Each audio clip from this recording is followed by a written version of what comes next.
Welcome to Contra Gentiles, Season 2, Episode 22. If you didn't know the form of the heart, wait till you shut up your ass. I made bruschetta and it's really good. Truth will essentially just reveal itself to the Did audience. we say that I'm predisposed to like sex toys? Quit being a fag.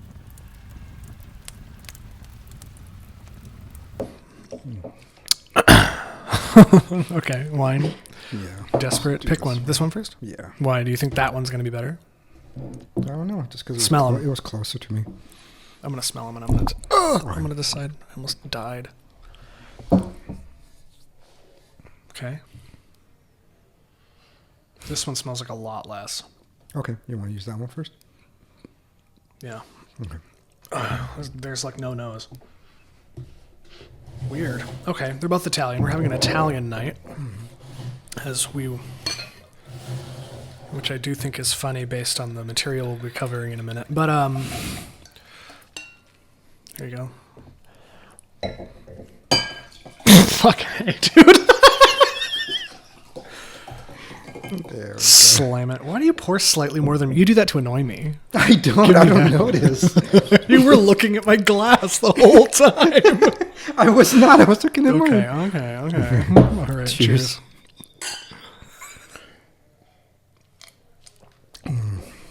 Yeah, it tastes like nothing. Yeah. Wow, that is the least flavor. What is the wine? I didn't even introduce it. It's a Poggio al Tufo, Rome Piccolo, Toscana, Sangiovese, Cabernet Sauvignon. Good one, like to start out with if somebody doesn't drink anything besides super sweet stuff like Moscato. So there's the label for everybody. Yeah, it does not have a lot going on. Like just smell them side by side. I know it's annoying, but it smells like nothing. Oh yeah. It's like, oh, the one that smells like nothing is probably worse, and I was right. Yes. Okay, so how's life? Anything to report? Besides reading this, no. Okay, you just want to go right into it. You just don't even. Oh, no banter. Okay, you don't care what I'm doing? Yeah, sure. What are you doing? Nothing. My job sucks. Truman was in the office today. That was really fun. Oh, was that with a picture you sent me? Yeah. Oh, I thought that was Joe's downstairs with like new carpeting or something. No. That was the office. Truman was in the office. Everybody loved it. He didn't pee on anything. He was just normal. Yeah. It was great. Anyway. Did he shit on anything? Mm-mm. That's good. He assumed the position for just a second, so I took him outside, and it's fine. Yeah. So I caught it. He would have, I think, but it wasn't malicious. He doesn't run away. Mm.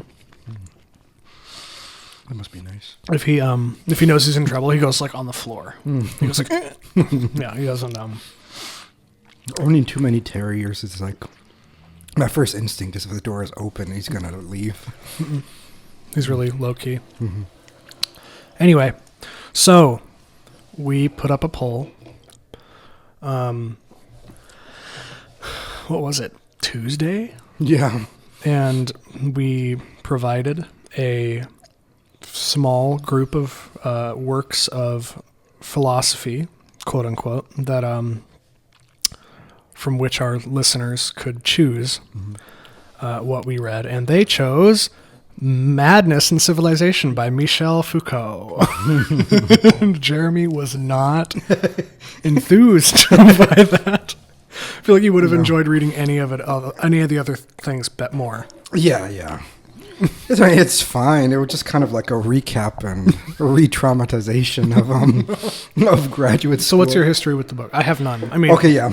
And so the two works of Foucault that I read was Madness and Civilization and History of Sexuality. For school or for grad school. Yeah, for grad school.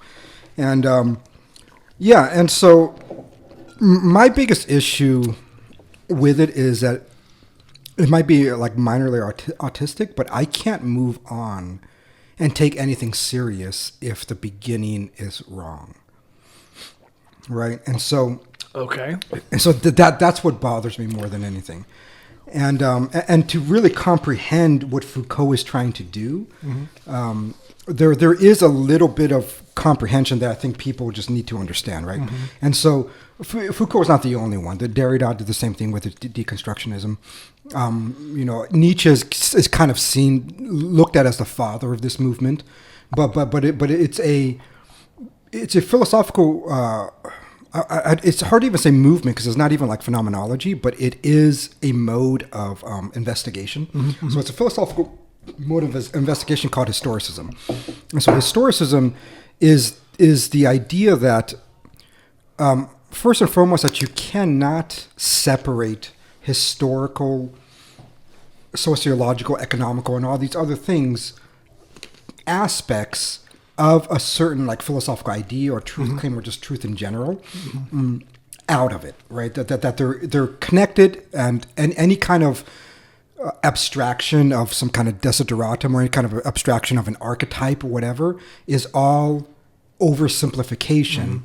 And so what they're looking for is a very complex, I guess, presentation of a certain whatever. In this case, it's madness, right? So when he's looking at the truth of madness, it isn't so much that he wants to argue that there is such thing in this world called madness, and these are the attributes of madness. It's that I'm going to investigate how our conceptions of madness were derived from historical and economical and, awkwardly enough, novels. All these other things, how our comprehension of madness actually came into be. And so there is no such thing necessarily as madness. There is just modes of human behavior, and we begin that we call madness. Yes, not that we call madness now, but back then they didn't really call it and madness. And our perceptions of those things and the way that we've handled it over time has changed. Yeah, it has changed. And the thing that I guess hearing you can argue. And then the other important part, and this part was stressed a lot to me in school because I'll begin to argue with many of them. He is not ever making a causal claim.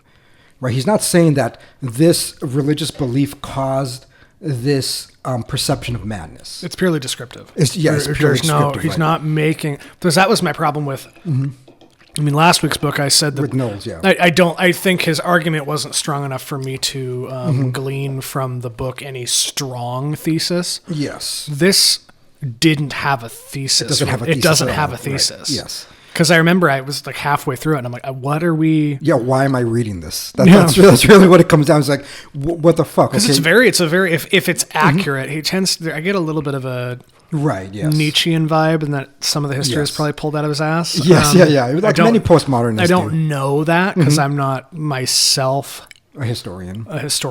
But some of it just doesn't seem like how like a Mad Men were like what's the word? Like venerated in any time in history. I don't think that's true at all. Yes. And I think it really does depend on, I mean, he's not completely wrong just from my research in history, because there were certain points where they celebrated the madmen of like the saints. And this is one of the reasons why Nietzsche used the figure of the madman who was wearing like sunglasses in a bar holding a lantern or something, whatever, screaming, God is dead, and we have killed him. And so there was in a medieval period this point where the madman was correlated with virtue. And so I don't think many of his descriptions are necessarily false. I would have to like do my own research, obviously, and anybody can do their own research with it. But even given that he did his sufficient research, and let's say I'm just agreeing with it, it's still in the end not making any point at all. And so he's beginning with this very flawed fundamental So principle. what is the beginning? So this is the so one thing that I think is actually a well-trodden criticism of the postmodernists is that they used such flowery language that it would kind of obfuscate their point intentionally.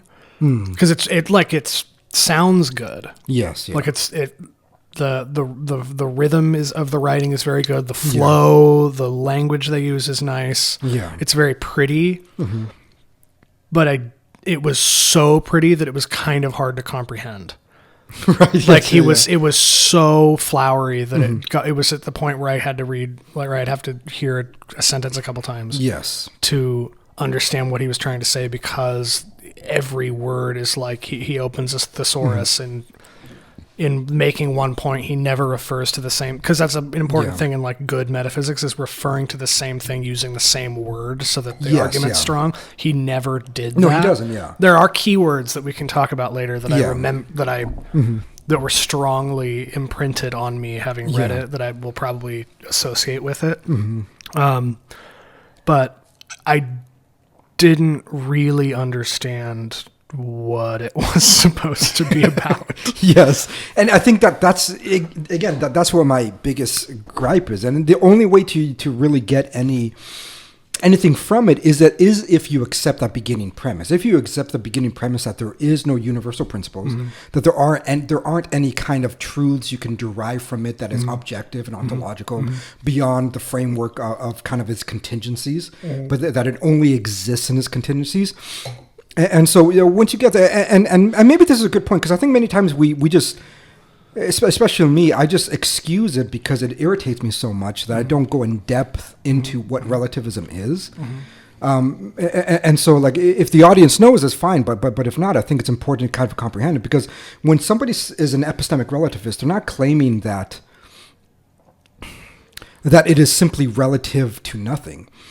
They're making kind of a position where they're saying that when they say truth is relative, they're saying that truth is relative to history. Truth is relative to social structures, to economical norms, to all these other things. And it isn't just relative to nothing. No, that there is a certain contingency with all truth that can be espoused, that can be comprehended. And so in classical like metaphysical studies, or just philosophical studies in general, going all the way back to Plato, in his dialogues with Socrates, many times, for example, when he asks what is piety, the first person kind of responds to him examples of piety.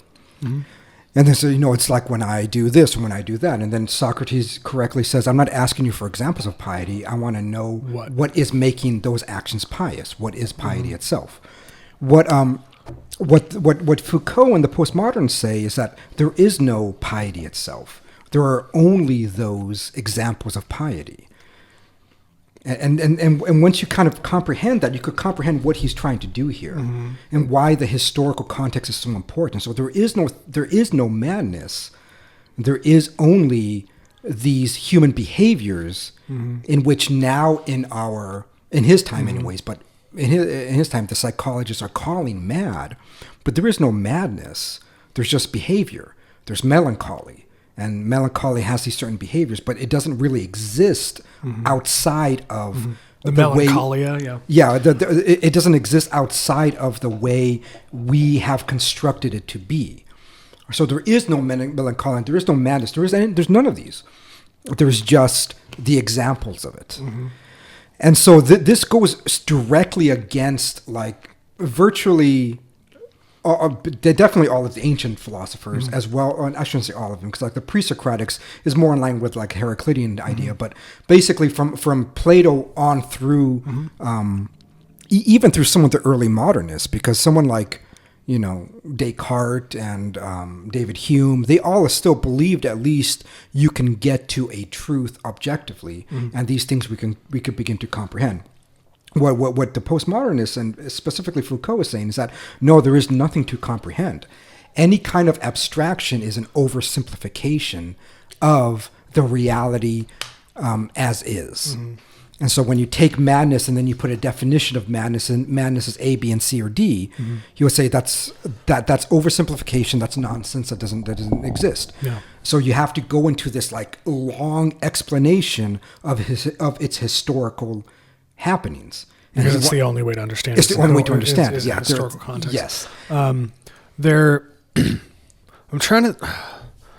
So one, this is most of my real criticisms of it are one. It said nothing.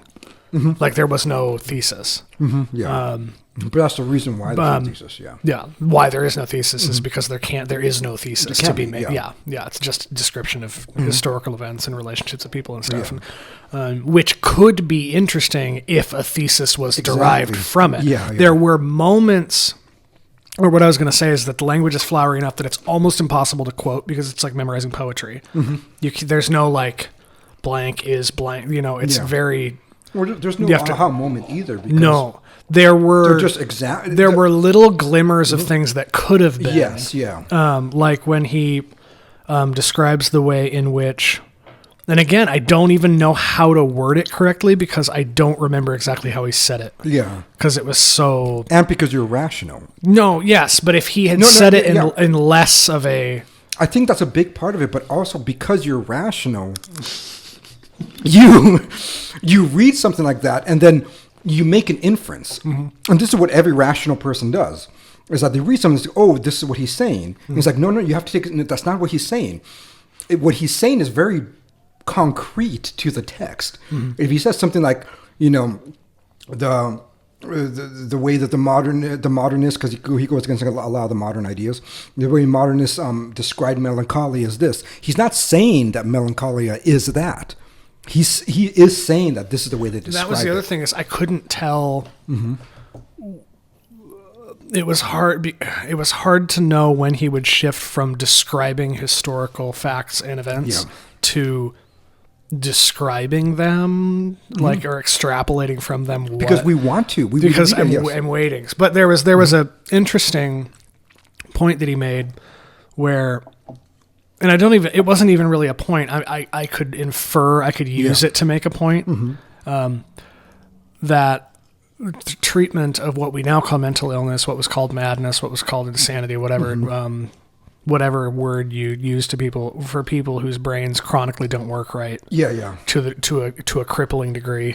Yes, yeah. Or an irritating degree to the general populace or whatever, however you want to say it.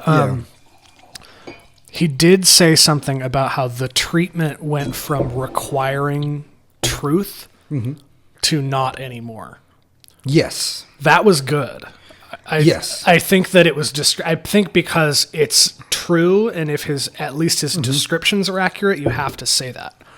Yes, because you do, yeah. There was no longer a... But the one thing is that we cannot be interpreting as if he's saying that there is truth ever to be derived from it. No, he was saying that they at least people held the concerned belief. themselves with what they considered universal truth. Yeah. Now they don't. That's true. That's true, yes. I'm not saying that he was equipped or willing to talk about that in any useful way. But I guess what I'm saying is that it was your intellect that derived that conclusion, not his. That's why I thought it was good. I was like, okay. Yes, yeah. And then the next two sentences are just like weird again. Because I remember like when I was writing a paper about this, I would do stuff like that. And then my professor would stop me. He'd be like, no. Like, he'll correct my paper. He'd be like, he didn't say this. You're saying this. Right. So he's not saying any of that. You looked at that and you extrapolated truth value from that and be like, oh, this is interesting because it is true. But he's not saying that it's true either. He's not saying it is true that at first they were using truth as a barometer. Now they're not. He's simply describing it.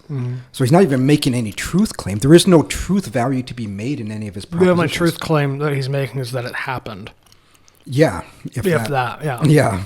And so that is the issue that I have with it, because then when I was there was this one he was like the TA for this professor, and he was writing his dissertation on it, and I was at this point it was like mid-semester, and I kind of had it with it because the entire time I was just quiet. I was like, I'm just gonna try to go through the motions, not beat somebody's face in. Yeah.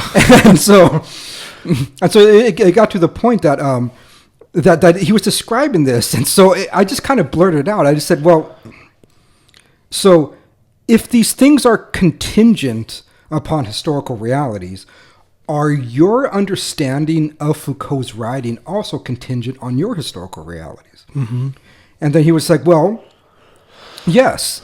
And then I was like, okay, is the answer you just responded to me also contingent on these historical realities? You'd be like, yeah, and that answer too. So I just basically said, is there ever a point in which you could just claim for something to fucking be true? Because in the end, that's what you're doing. You either his historical, construction of understanding madness is true or it isn't. Right? But if you keep pushing the description off, no. But it's just contingent on my heart. Okay, but there has to be something that you're saying that isn't. Because if it isn't, what's really funny? It's I'm not mad. supposed to talk about it, but this really mirrors our first conversation with Thaddeus Russell. Yes. I'm not supposed to say it, so I'm going to spare my words. It's one. This is exactly the same conversation. Yes. It's one of the most upsetting things because it's either they're being deliberately stupid because they just which means lying. Yeah, which means that they're simply lying, or they're really that stupid, which makes me think then just leave. Like you shouldn't be in school, then you shouldn't be in grad school if you honestly are convinced with such moronic ideas that have that just doesn't make any sense. And so like when I was, let me take a picture. Anyway. Yeah, and so when I was reading this in school, like it was hard for me to take anything outside of that serious then, because what then can I gain from somebody who is being descriptive and yet not saying anything? Yeah. Because in the end, he's not saying anything. So why? It's it's a famous line from Thomas Aquinas on being an essence. I believe it was actually the first line of the entire essay, and he said, "A small error in the beginning is a big one in the end." And it's kind of like if somebody like if you were doing a long equation, let's say it was like 2 + 2 × 6 divided by 8, right?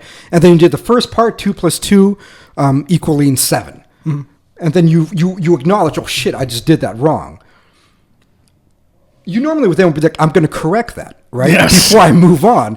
But what they're doing is like, oh, fuck, that doesn't make any sense. But I'm just going to keep investigating to see what happens. And I was like, I don't care to, because then you're not saying anything worthwhile, because your very beginning premise is stupid. And if it is stupid, anything that comes after that will be stupid, if not more stupid, because you're deriving more conclusions that aren't conclusions, because he's not making an argument, he's not saying anything. So why read it at all? Why do anything at all? It doesn't make any sense. So this is the part that I just start getting very irritated when I start reading it, because it's like, what value then is anything? Let's analyze. What would his editing process be, possibly? His? I wonder if he goes through and reads it or something, and goes, I'm making a truth claim, and then like deletes it or something. Because I remember I listened to the conclusion. It's called Conclusion. Like 3 times. Yes, and there was... And I was like, no conclusion. What was it? It was something like a face that becomes featureless with no features. That is a face. And like the psychology that... what was it? The psychologists... Was it the psychologists that did something to madness now must prove themselves to madness itself or something? I'm like, okay, take that. What do you mean? Moves on to the next thing. It's just like, it's just poetic. It just sounds cool. Yes, that's all like it is in the end. And I think that's why people like Foucault. Yeah. And I know that we really haven't said anything about the text. No, again, because this is my issue. I can't afterwards, because what else I could go through and tell people like, oh, they did. Like I could talk about how at a certain point in the history of psychology and treatment of quote unquote mental illness or whatever we're going to call it, they started using water as a treatment. And like, like I could tell you that like, it's correlation with baptism and everything. Yeah, correlation with baptism and the way that hot water would treat certain things, cold water would treat certain things. That there's a certain like concept of dryness in the body and of the humors, the humoric liquids. Yeah. That it used to be that there was too much of them, but then over time it turned into like there's these certain tissues have dried out of their what was the word, humoric fluids and stuff, and like so the water will agitate, blah, blah, blah. Like I can tell you all of the mechanics. Yes, yeah. I think insofar as it's an interesting articulation of just a literal history of which is fine, the treatment of mental illness, that's kind of cool. Yeah, but it doesn't say if it wasn't called philosophy, it'd be fine. Yeah, It was just history. Yes, just history. He was just a professor of history and just wrote a book about the history of mental illness. But again, it's a history without making any causal claims, which is still kind of weird. I think the closest he got to making a claim was when he says things like art is void of madness and stuff. Yeah. I would say that's true. I'm not saying he says that's true. I don't know if he knows why that's true. Or even that it is and true. there were like, he would make statements early on that were in the beginning, before the, maybe in the pre-scholastic era, the pre-medieval era, there was this, he kept saying how like madness. Again, it's really hard to know how he worded stuff because he worded it differently every time. Like, if you're writing metaphysics and you have a premise, you should probably word it the same every time because that's what metaphysics is, logic, and it's mathematical essentially. To drive it home so people can remember what the hell you were talking about instead of just like walking away from a work vaguely impressed. I think that's the way to say it. Like it's like never standing for anything. No, but I think people walk away and they're like, wow, that was really cool sounding. Yeah. I couldn't really tell you anything about it, but he sounded smart because it's really well written. Yes. Yeah. It's beautiful. Yes. Yeah. But it's in people who are not, who are either more easily swayed or less intelligent than we are and other people like us, I guess we could say is what we're really saying. Less rational than we are. Yeah. That it might, because it's written so well, it might slip their mind that it didn't say anything, and they might not notice. Yes, I think that's the point. I do. I mean, it's hard for me to say what his intentions were. Right? Fine, but I think just the very nature of those kind of propositions are they're cowardice propositions because they never want to say anything. But what I was saying, I remembered it. This is rare. Yeah. I have to capitalize on my memory. I smell it. I smell it now for a second. It's very annoying. Anyway, I'm not going to elaborate for the audience. So there's points in the book, in the work, where he is more enthusiastic in his description of a thing, and a rational person might correctly infer that he agrees with it more than other parts, because of just the way he refers to it, which I think is like when he says madness. This is why we were talking about the thing because a second ago. I don't remember exactly how he worded it, but he said essentially attributed to madness or insanity or foolishness or whatever a positive reality. Yeah. Which is not how we would understand insanity. It's like it's a lack of sanity, as we say. It's not like madness has a positive ontological structure of any kind because it's the lack of something. But he would say again. I don't know if I comprehended it correctly, or if there really wasn't a whole lot to comprehend. But I don't. In his description, I don't know if I misinterpreted it. But it's that. It's almost like madness is natural because when he was describing that kind of relationship of the mind to the world and stuff and how insane people have a way of interpreting the world that's good in a different way. I think he would probably say that because there was something about the goodness of being insane in the first part. Yes, yeah. And then it got drier as he got to the Enlightenment and stuff. He was much more enthusiastic about the. I don't know if you kind of got that too. I did. I think the other part that he got excitable too is when he was critiquing modernism and the modern treatment. Because that's what postmodernism aimed to do. Yeah, they do. Correct. I mean, not correctly, but rightly aimed to critique modernism. And I think this is again. I think we can have an interesting conversation. So, one of the things that I like about Foucault is, and virtually every French postmodernism, this is true, is their recognition of how fucked up the modern period was. Because I don't think that intuition is merely just emotional. I do think that intuition is just intuition of basic reason. And reason's so basic you don't have to think about it. You don't have to think about it, right? And that all knowledge is empirical knowledge. I think these things is what the postmodernists reacted to, and I think it's good for them. And I also do think there's no mystery why it was the French that did this. I mean, a deeply... They're standing in the shadows of Aquinas. Yes, Yeah. yes. A deeply Catholic nation. Yeah. Even in their secularism, they're Catholic. Even when you listen to his descriptions of how the way the church dealt with it, I mean, it is very accurate, right? He understands church history very well. He does, yes. He understands church history very well. He understands even just the basic ethos of how many people in the medieval period did adhere to of madness as a good thing. Like Jesus Christ was viewed as the madman, and you read some medieval works, and they said that all the time, that there was a goodness to the madness, and so which means that they were referring to madness differently than we would now. They were, yes, it does, yeah. Which is the point. I mean, yes, if there's a point, that's one of the things. Right, yes. That it wasn't so much that the madnesses were made him good, but how the madness was presented, because the madness was more of a madness that was against the human condition. Really, here's a tangent really quick. It's like when I've heard people say that what it means to be Christ-like is to be radical. Yes. What it means to be Christ-like is to be contrarian and a rebel. Right, yes, yeah. And that's almost... I got that vibe from this. Yes, because it's that way, yeah. It's because, I mean, Christ was a rebel. Yes, he was a quote-unquote madman. But in that his thinking was not in line with societal norms or whatever. Yes, yeah. But... Or Jewish law. Or whatever. Yeah. But it really wasn't the rebellion that made him Christ-like. It's that he was Christ-like and also happened to be rebellious because that's what it required. Yeah, that's what it required. Exactly, yeah.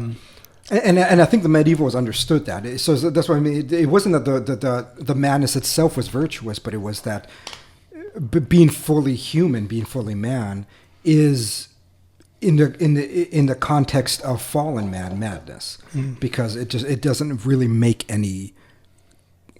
I shouldn't say it doesn't make any sense, but it isn't something that we encounter on a daily basis, right? We're not going to encounter perfection. It would take a madman to do what Christ did. Yes, yeah. It takes a madman for like that saint who said, "Turn me over, I'm done on this side," as they were roasting him. Yeah, right. That almost requires a certain level of insanity. It does, yes, yeah. and so there's So all these things I think Foucault understood, and I think all these things many postmodernists understood, even though they were deeply atheist and secular, but they still function within that worldview because they're French. You can't really just eradicate that from the culture. They're so deeply embedded. The same way you can't really eradicate Puritanism from many of the British culture. It's so embedded in that world of pietistic views with the Saxon world, and so it's embedded within the culture. It isn't something that you could just throw away. And so I believe many of these French postmoderns' reaction against modernism was a correct one. When he said that they built these institutes basically just to throw these mad people in, I was like, yeah, that's. He should kind of be repulsed by that, because there is something repulsive about that. Is that you're no longer looking at the human being as a holomorphic reality. Rather, you're simply looking at them as mechanical, and which is what happened to. Yes, that's why. And I'm not saying he said this, but that's a reason that treatment of psychological disorder got so violent. Yes, yeah. The only reason you would subject anyone to like electroshock therapy or something like in the early 20th century or whatever is because their soul is separate from their body. You wouldn't do that. You wouldn't do that to anything you thought existed holomorphically. Yes, because it's just cruel. It is, yeah. And so there was I think a proper repulsion against modernism in a postmodern period. So none of that I disagree. It's just that their solution was equally as stupid. Well, it wasn't even really a solution. Yeah, I mean, they would think it is, but yeah, you're right. I mean, objectively, it isn't, right? It's just nonsense. It's kind of almost like talking to a fucking Baby. Alzheimer's person. Oh, yeah. It's like, why are you telling me this? One day, back in my day, we just, we used to walk everywhere. I'm like, okay, good for you. And maybe it gives me a deep description on the one pair of shoe that he had that he cut holes off to fit his toes in. It's like, are you okay? Why are you telling me this? This was like the entire reading of anything Foucaultian is this way. It's like, okay, but why? Mm-hmm. Can you make a claim? Just make one claim, please. Make one claim that's saying that it is good to be mad. I want to hear you say that. I felt it in the beginning. I know. And in the end. But he doesn't say it. Mm-hmm. Because he makes sure to not say it. I know. Because once he says that, he is committing to something that is true outside of the historical context. And it's funny that any moderately intelligent person who is a Foucault guy. Yeah. I would say this even applies more to a Nietzsche, like Nietzscheans who are like Nietzsche guys. Mm-hmm. It's like whatever you think he said, you made up. Yeah, yeah. Anything of value you think Nietzsche said, you pulled out of your ass. Yes. Or you derived from a sentence you liked in one of the things he wrote. Because he wasn't saying anything. No, he wasn't. And he was intentionally not saying anything. Foucault was intentionally not making claims because he truly believed there was no claim to be made. Yeah. So you can't, like, quoting Foucault in a speech or something or in a debate is, like, really false flag. Like, I'm just saying, you just liked that sentence. Like, it is, yeah. Yeah, I think you're right to make that connection, because the same thing like what Nietzscheans really do is like, well, I'm going to ignore all the things when he called the Jews filthy and all this stuff. I'm just going to focus on this part. He didn't really mean that. He's not anti-Semitic. Well, that's actually a thing he said. That's actually a claim he made. I could just give you the quote, man. And you can make your decision on it. But, especially when he calls women, as dumb as teenage boys, this is his ideas of women. These are his ideas of men and the Jews, and how he believes they're truly wretched. But they put a blind eye to that. I think they do the same thing with Foucault. Not so much that I guess they do a blind eye, but they formulate their own inferences that he himself did not make. And do the same with Nietzsche. It's like Nietzsche didn't make those inferences. You're making those inferences. When you look at his actual historical writings, I mean, a lot of it just doesn't make any sense. Why would you agree with a man who says there is no truth and I have it? What the fuck does that mean? Right? It just doesn't mean anything. And it literally can't mean anything. It can't mean anything. It sounds interesting. Yes, yeah. It sounds angsty. Well, it sounds intriguing. Like if there's any argument to be made, it's like, oh, that's novel. Yes, yeah. And if it's written attractively, which he did, yeah. I mean, these are good writers. Oh yeah, they're all like everyone from Nietzsche to Foucault and Derrida, like all the the existentialists and the postmodernists. Deleuze were fantastic writers. It's fantastic. Yes, yeah. But they don't say anything. No. Yeah, in the end, and the only time you ever really see when they say something is when they're like in an interview and they're being pushed to a corner to say something. So if you could read like the entire Oedipus, anti-Oedipus from Deleuze. And that's one we should cover also. Yes. And then you kind of like that was one of the options. Yeah, I think that was number 2. You could read that and you'd be like, I don't know why you're telling me these things. You're not saying anything. And then I one time watched an interview because I had to read the whole thing, and it's like I don't get it. I was like, I listened to the lectures. Every class I would record it. I would listen to it, but like they're not saying anything. And so I just watched an interview of Deleuze, and this lady was like pressuring him. It's like, yes, but what are you saying? It's just so funny. He was like, I'm just saying that desire, you don't desire anything. You desire yourself. It's like, you're saying something finally. you're finally saying something of value. Whether it is correct or not, fine. But now we can argue about it. And now we could critique it. Now we could analyze it. Why didn't you just start out that with a book? Because all you do is start out with these weird fucking examples of this, this judge who looked himself in the mirror and truly believed he was a female. And I don't. Why? first make the statement and then exemplify it. Why tell me? You should, if you're going to tell me about a thing in the work of philosophy, tell me what it means. Yes. And if you can't tell me what it means, don't tell me, because Yes. what else is philosophy but like Yeah. meaning, investigating meaning of things. Yeah. They e.g. truth, like this. Yes.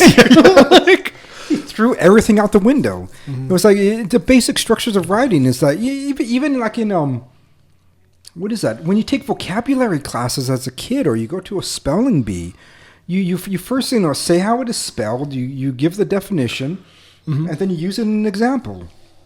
It's the same thing in writing. First, tell me what you're talking about, because I need to know to follow along. Define what you're speaking of. Make your claim. Make whatever your strong claim is. And then use your immense research and historical facts to exemplify your claim, to kind of solidify it inductively in that way. I'm fine with that, because now there's something that we could argue against, or we could defend if it's a well formulated argument. Here, you can have this one. you sure? Yeah. Clean this out. Yeah, if it's a well-formulated argument, but when you just start out with these examples and these vague claims that really say nothing in the end, it's stupid. I don't think there's a better word for it. It's just stupid. It doesn't. It's worth nothing, and they should just shut up. And so that's It would be it. Okay, so my conclusion. I mean, we got 45 minutes out of this. I mean, yeah. that's something. But then we should talk about madness. But anyways, Yeah. That would be interesting. My conclusion, or what I came away from this, because I did not learn anything from reading it besides the mechanics of the way in which insanity of any kind has been treated, and how it since the Greeks. Yeah, how he traces back to leprosy. I think He starts with lepers. He begins with that. Yeah. So the way that it's treated and also perceived in the popular conscience. Yeah.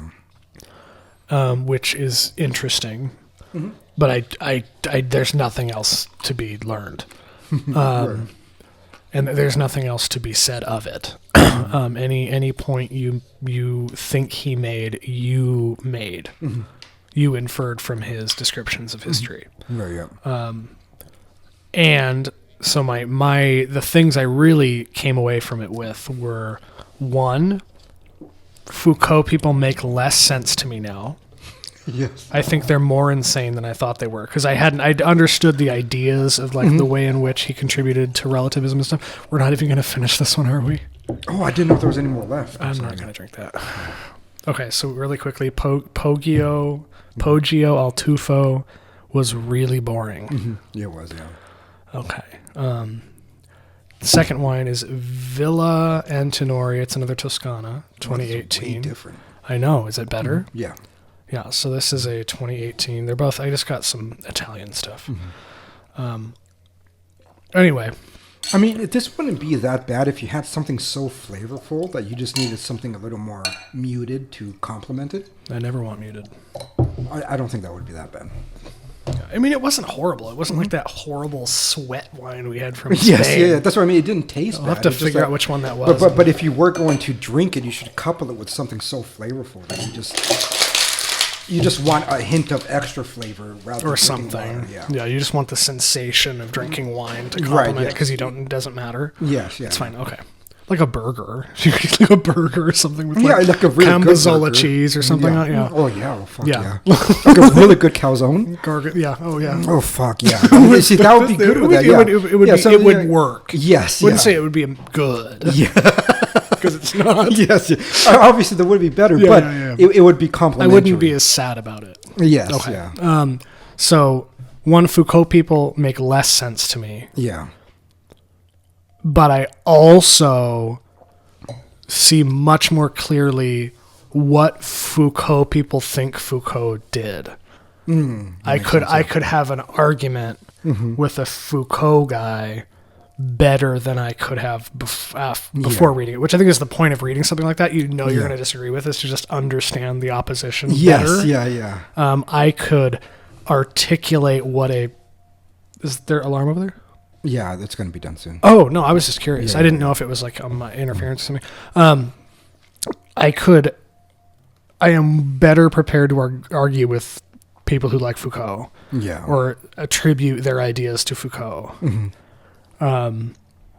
which I think is actually really useful right now. Yeah, I There's a guess, lot of you're Foucault right, yeah. people, Yeah. Foucaultians, Foucault guys. Yeah, and I think one important aspect is even if you just want to talk about modern issues, not modern, but contemporary issues, you know, like the whole debate that the left is having with the right with critical race theory. Yeah. You know, when the left says we're not teaching critical race theory in school, they're not lying because they're functioning within this framework. They're saying that critical race theory has a historical context. It's a legal thing. And that derived really like from Harvard School or whatever they were saying. And so the only place in which that actually exists is in Harvard. There is no form of critical race theory of there's which no curriculums that you could derive partake. from it. Yes. There's just this historical reality that you have to go here to experience it. And that's essentially what it's like. I remember one time I was describing this to somebody because Foucault was pissing me off. It was almost as if the French took their theories of wines and cheeses and applied it to everything. And so, Yes, I know what you mean. Yes. So French are like, oh, that's not the real cheese. You have to get it from this one village, whatever, that the wine has to be made grapes from this one area. Wow, that is different. Yeah, that's what I said. That's much better. And so they're saying that, but this applies to every little thing. That if you try to abstract it away from it, it is no longer that thing. And so when the left is saying that we're not teaching critical race theory, I think a lot of people on the right say, "Well, you're lying." They're not. Their framework is different. Their framework's different, right? Yeah. They're specifically saying that it only exists with these contingencies, and if you have it outside of these contingencies, it is no longer that thing. And so like champagne cannot be made anywhere else, right? It has to come from this place in France. That if you make it somewhere else, it's sparkling wine. And so the only way to answer because back to the name of the thing refers to the place it's made, yes, not the product. yes, It's champagne wine. yes, yeah. All right. And so you have to think of it the same way. It's like, you know, there is no madness. Once it is in another culture and another time period with another framework, it is something else. But they're interconnected somehow, but it's still something else. And so I think it's good if somebody is on the right wants to combat them, be like, fine.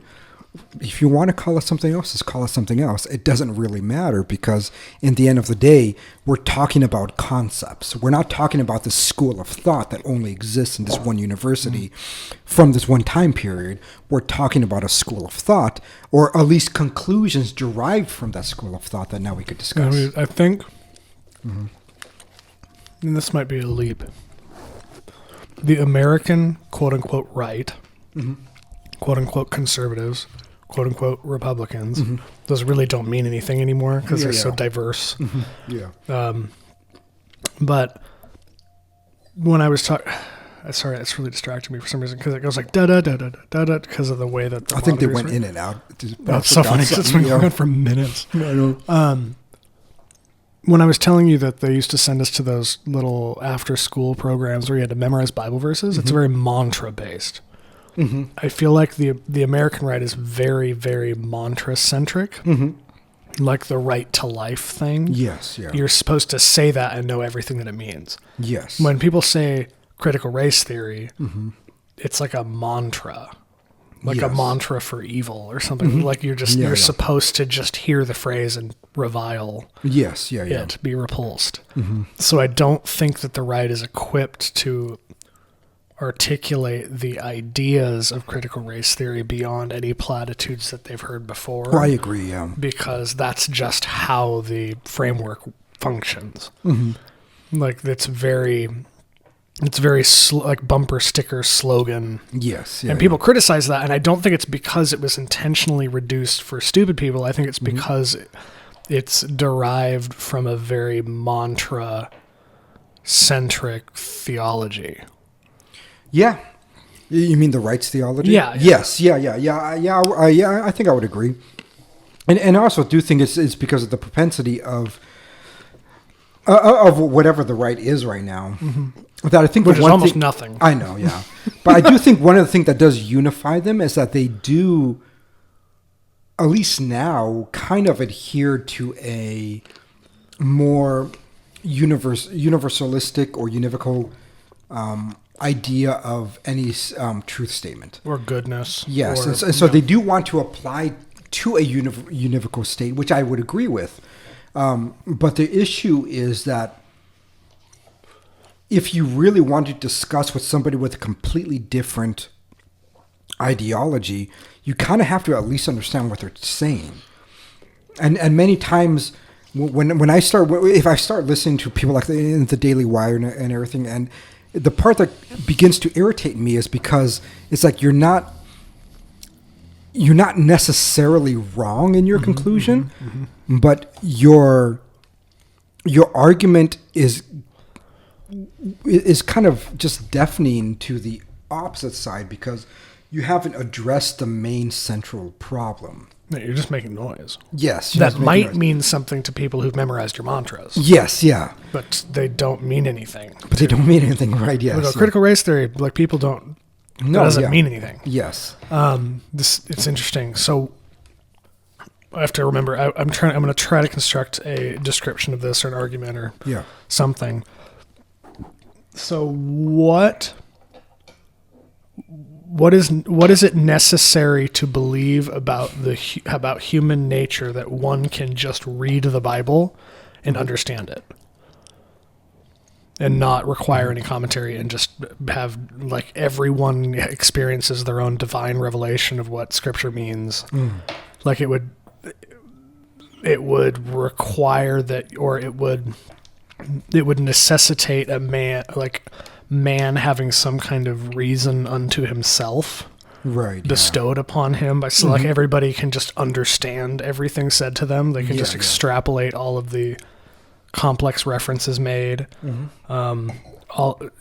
It's almost like when people say things like critical race theory, they're applying the same kind of thinking. Yeah. That like, oh, you should just be able to understand what I'm talking about because you're a human being and you're capable of understanding anything said to you because you have some kind of divine gift of interpretation. And I don't know if there's a link there. There would have to be. Well, yeah, I think there is. Because if I say something like if you say right to life, right? Yes, that doesn't really. I mean, it's an incorrect idea that we've discussed many times, but it doesn't really mean anything to people who don't know what you're talking about. Yes, yeah. And I don't think that people who say that are prepared to articulate it because they've memorized the mantra and everybody has internalized their own individual reason and rationale for why they're saying it. So there isn't really a unified. I think there is an inherent understanding that there is univocal truth in a sense, but I don't think that they could ever tell you what that is. No, I would agree with you. And many times my criticisms of the right is just that, is that they're not, I mean, they're so loosely connected. And I think we talked about this. They're literally connected by the word right. Yes. That's it. Yes, or at least the hatred of whatever the left is. Yeah, that's one of the words. You either are the right or you hate the left, and that makes you one or the other. And that makes you the right. Yeah. Yeah, where someone like Dave Rubin now is constituted as part of the right, even though he's a gay. I don't know if he would agree with us about anything. Yes, exactly. Yeah, we're on the right. Apparently. Yes, yeah. And so it really has just become a conglomeration of people who hate the left. Yeah. And so it's the unifying. It is, yeah, characteristic, and that is an issue that I do have, and why I do think there needs to be more distinctions, because I don't mind if then they start bickering. It's like, fine, whoever objects to the left should be bickering, and whoever's on the left also has their own bickering. Of course. Issues as well, right? Yeah. There's people who are hyper, communistic in their ideas. You know, they love the AOC and they love like the Greta Thunberg nonsense and stuff. And there's people that don't. I believe there's even some. There's many people on the left, not many, but from the last poll that I think I saw, there's maybe like 20% at least people on the left who are anti-abortion, and so it's like, okay, there is a large population that also exists here that would begin to bicker, and I do think that those differences should be laid out. Yeah. Somebody wrote this. I don't know if you saw, but on our YouTube from our last episode, he said, you know, Anglican person said they agree with us. The only part that it made this person, I think, a little bit. Wait, someone that you were talking to? No, just on our YouTube. Yeah, they commented on there. Oh, really? Yeah. With the Knowles thing? Yeah, it was a good comment. I mean, I really like that. I'm gonna go find it. Yeah, I didn't even see that. That's cute. And love that. And everybody go comment on YouTube videos. Yeah. I want to see it. And so it was a really, really good comment. Now, you know, I was kind of busy to respond back. Did you say something? No, I never responded back, but there it is. It came in the email if you have your email on. Oh, okay. But yeah, I think the part that made this person a little bit uncomfortable was. It's Fred. Oh, you know that? Okay. Yeah. Was just us, I guess, blaming Protestantism as a whole.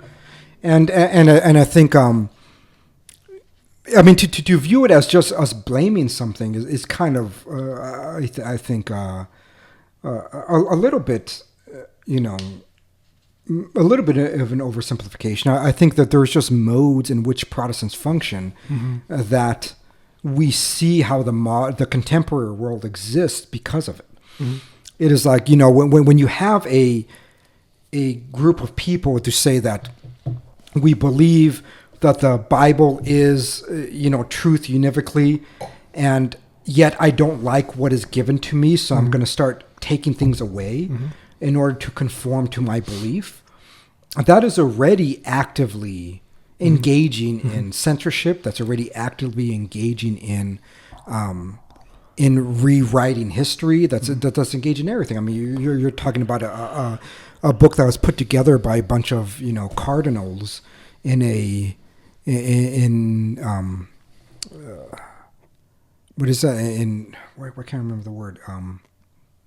In councils, ecumenical councils by the church, dictated by the Pope, to say which ones would be deemed as inspired by God together. And then you're saying that I'm going to reject that, like 1,500 years of history, and then start modifying it to my point. I mean, that's already. So it's not that we are saying that Protestants invented the ideas or the many ways in which they're incorrect. It's that the observable consequences of the event, or what, or we're observing the direct consequences of that event that can be drawn concretely.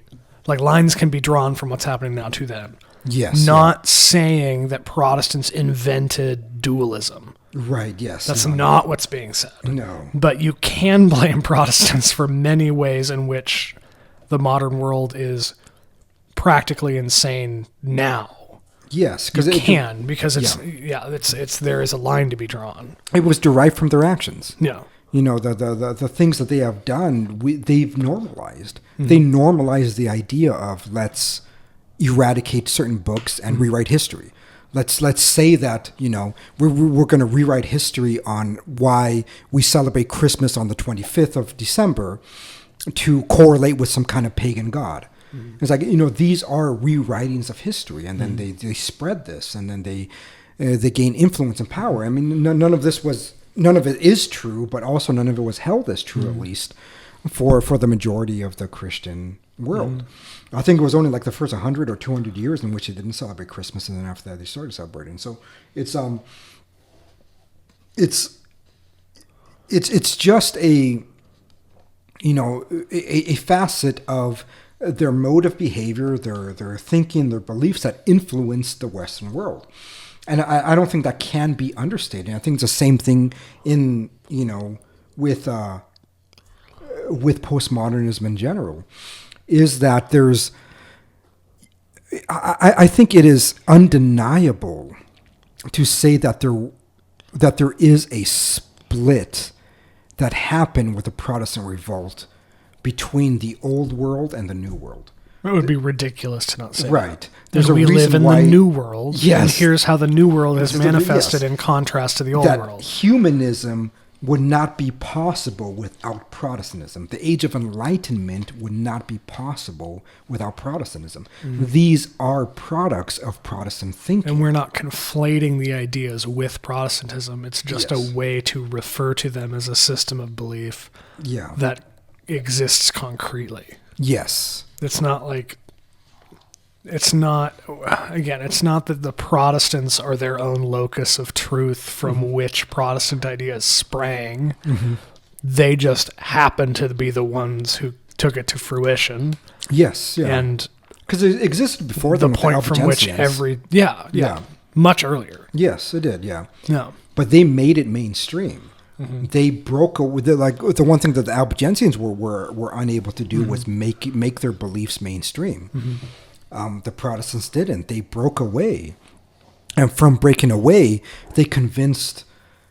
The analogy I normally use is because many like really hardcore Protestants that I meet are also conservative, at least American conservative, in terms of politics, and so it's similar to California breaking away from the U.S. and then convincing the world that they're the real Americans. That is essentially what the Protestants did. The Protestants broke away from the church that existed for 1,500 years and said, no, they're not the real Christians. We're the real Christians. They're the pagan heretics. And this is what they convinced so much of the world. Even though they're newer, they broke away. They kind of had to develop their theology in the past 500 years to what it is now. And there's different sects and breakaways that happened, but they very even-handedly convinced not all of the Western world, but much of the Western world that they're the Christians. And so many times you hear, especially Or Americans, at least if there's no difference. Yeah, or at least if there's no difference. But you hear many Americans refer to Christians. They don't refer to Catholics. They have to, they name Catholics. Yes, they If name refer Catholics to separate. Catholics, yeah. They say there's Christians and then there's the Catholics. And it's like they've convinced, like I said, they've convinced so much part of the world that there's that the Catholics aren't the Christians, that the Catholics are their own thing. They're this weird thing that happened in the medieval period.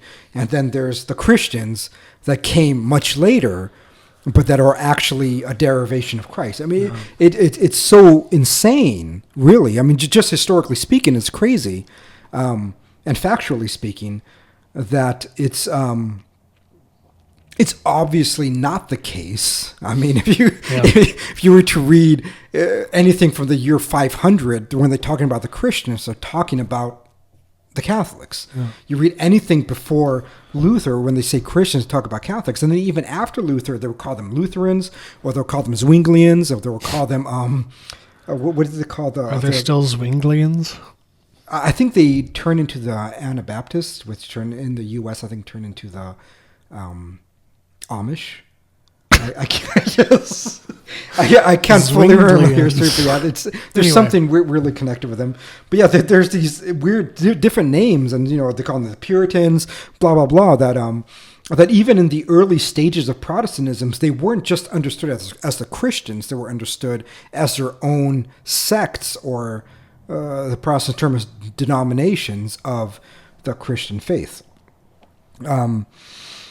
And I think that that's just a very important reality, because if we were to think that in terms of the U.S., I would think that most Protestants would call those Californians crazy.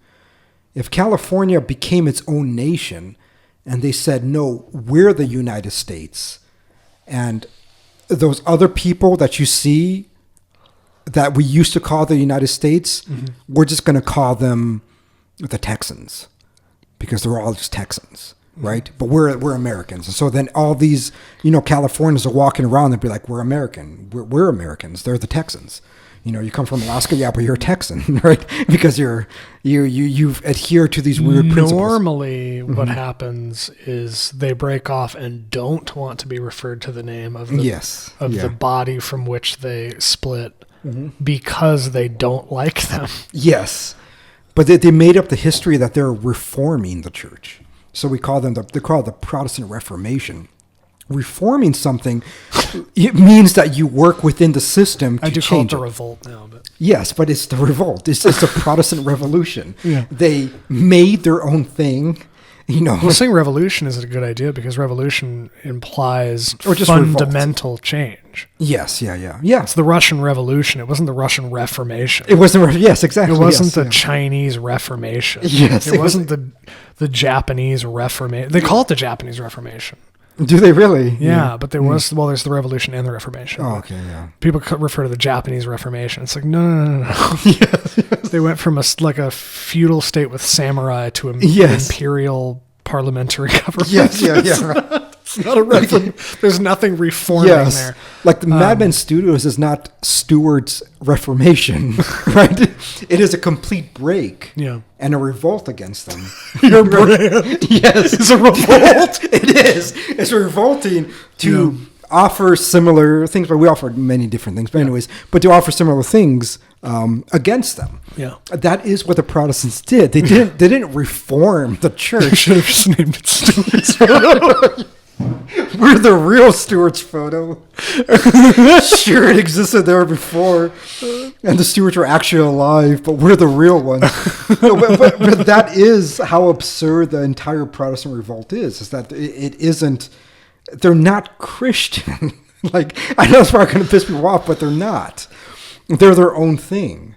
The Christian church has existed for so fucking long, and it has its establishment, it has its church, it has its hierarchy, you know.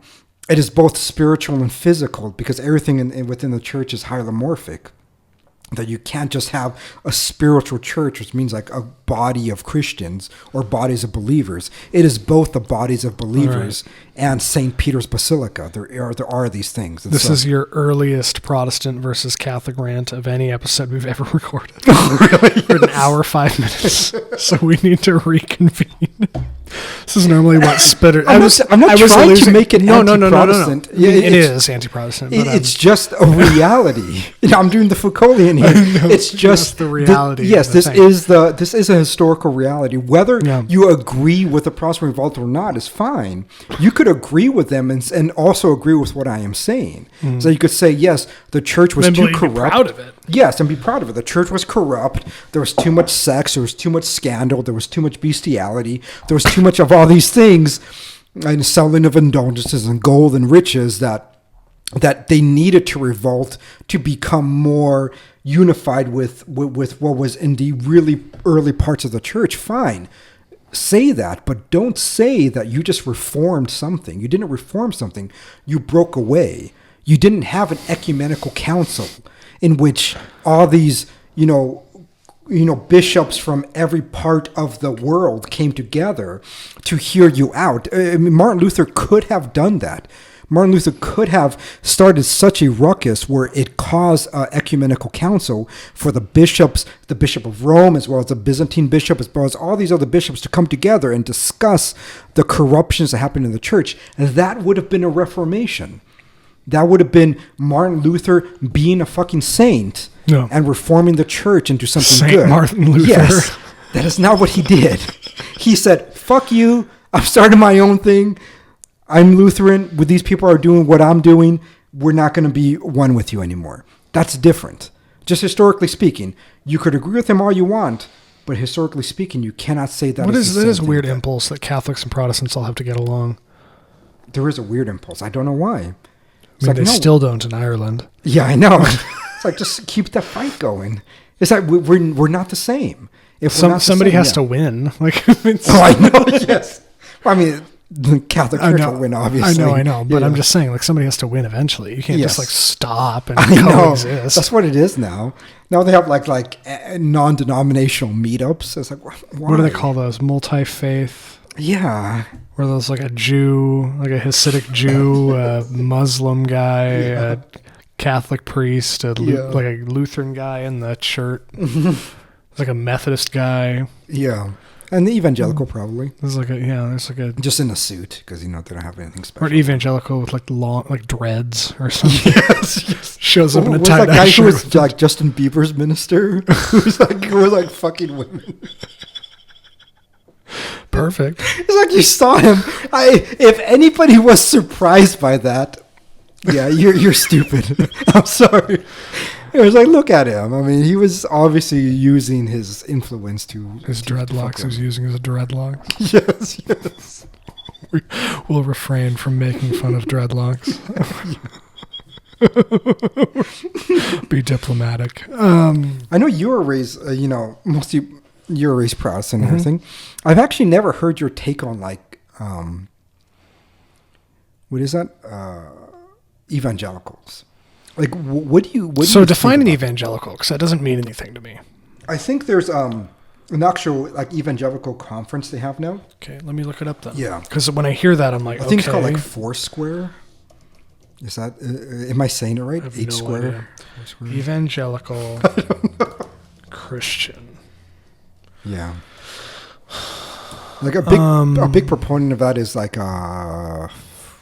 Evangelicism. This is Wikipedia, so I don't know. Yeah. Evangelicism, I'll call it evangelical Christianity or evangelical Protestantism, is a worldwide trans-denominational movement within Protestant Christianity that maintains the belief that the essence of the gospel consists of the doctrine of salvation by grace alone, solely through faith in Jesus' atonement. That doesn't mean anything. No.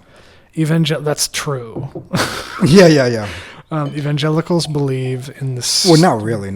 I mean, the way they define faith alone is I weird, know, but like the sentence itself is like fine. Yeah. Evangelicals believe in the centrality of conversion it's the born again people. Yes, it is. Yes. Well, Because I think your church you grew up in was more evangelical, right? I don't know. Because I don't know what did evangelical they means. have a hierarchy? Like normally, like Lutherans have a hierarchy. They have bishops. They have Not really. I like mean, Methodists. well, have they had people they called elders and deacons, but the elders would literally just meet and like, what paint color are we going to paint the building and what and how were they assigned as elders? Just that they were there for a long time. No, I mean they were like voted on and stuff. They were voted on. Okay. I think. So I don't like really no know. canonization. There was no like ritual. No. They'd bring him up and be like, "Hey, he's gonna be a little elder now," and it was like, "Yeah," and that was it. Like it wasn't like there wasn't any ritual or anything around. Yeah. Like there's the deacons is what they would call. Like they're literally just like this guy takes care of the tool shed, and like it's just very like normal. I see. Yeah. It was just like it was just a way You had to. jobs. It was just your responsibility, your level of Yeah. responsibility to be involved. That was it. There wasn't any like more significance than that.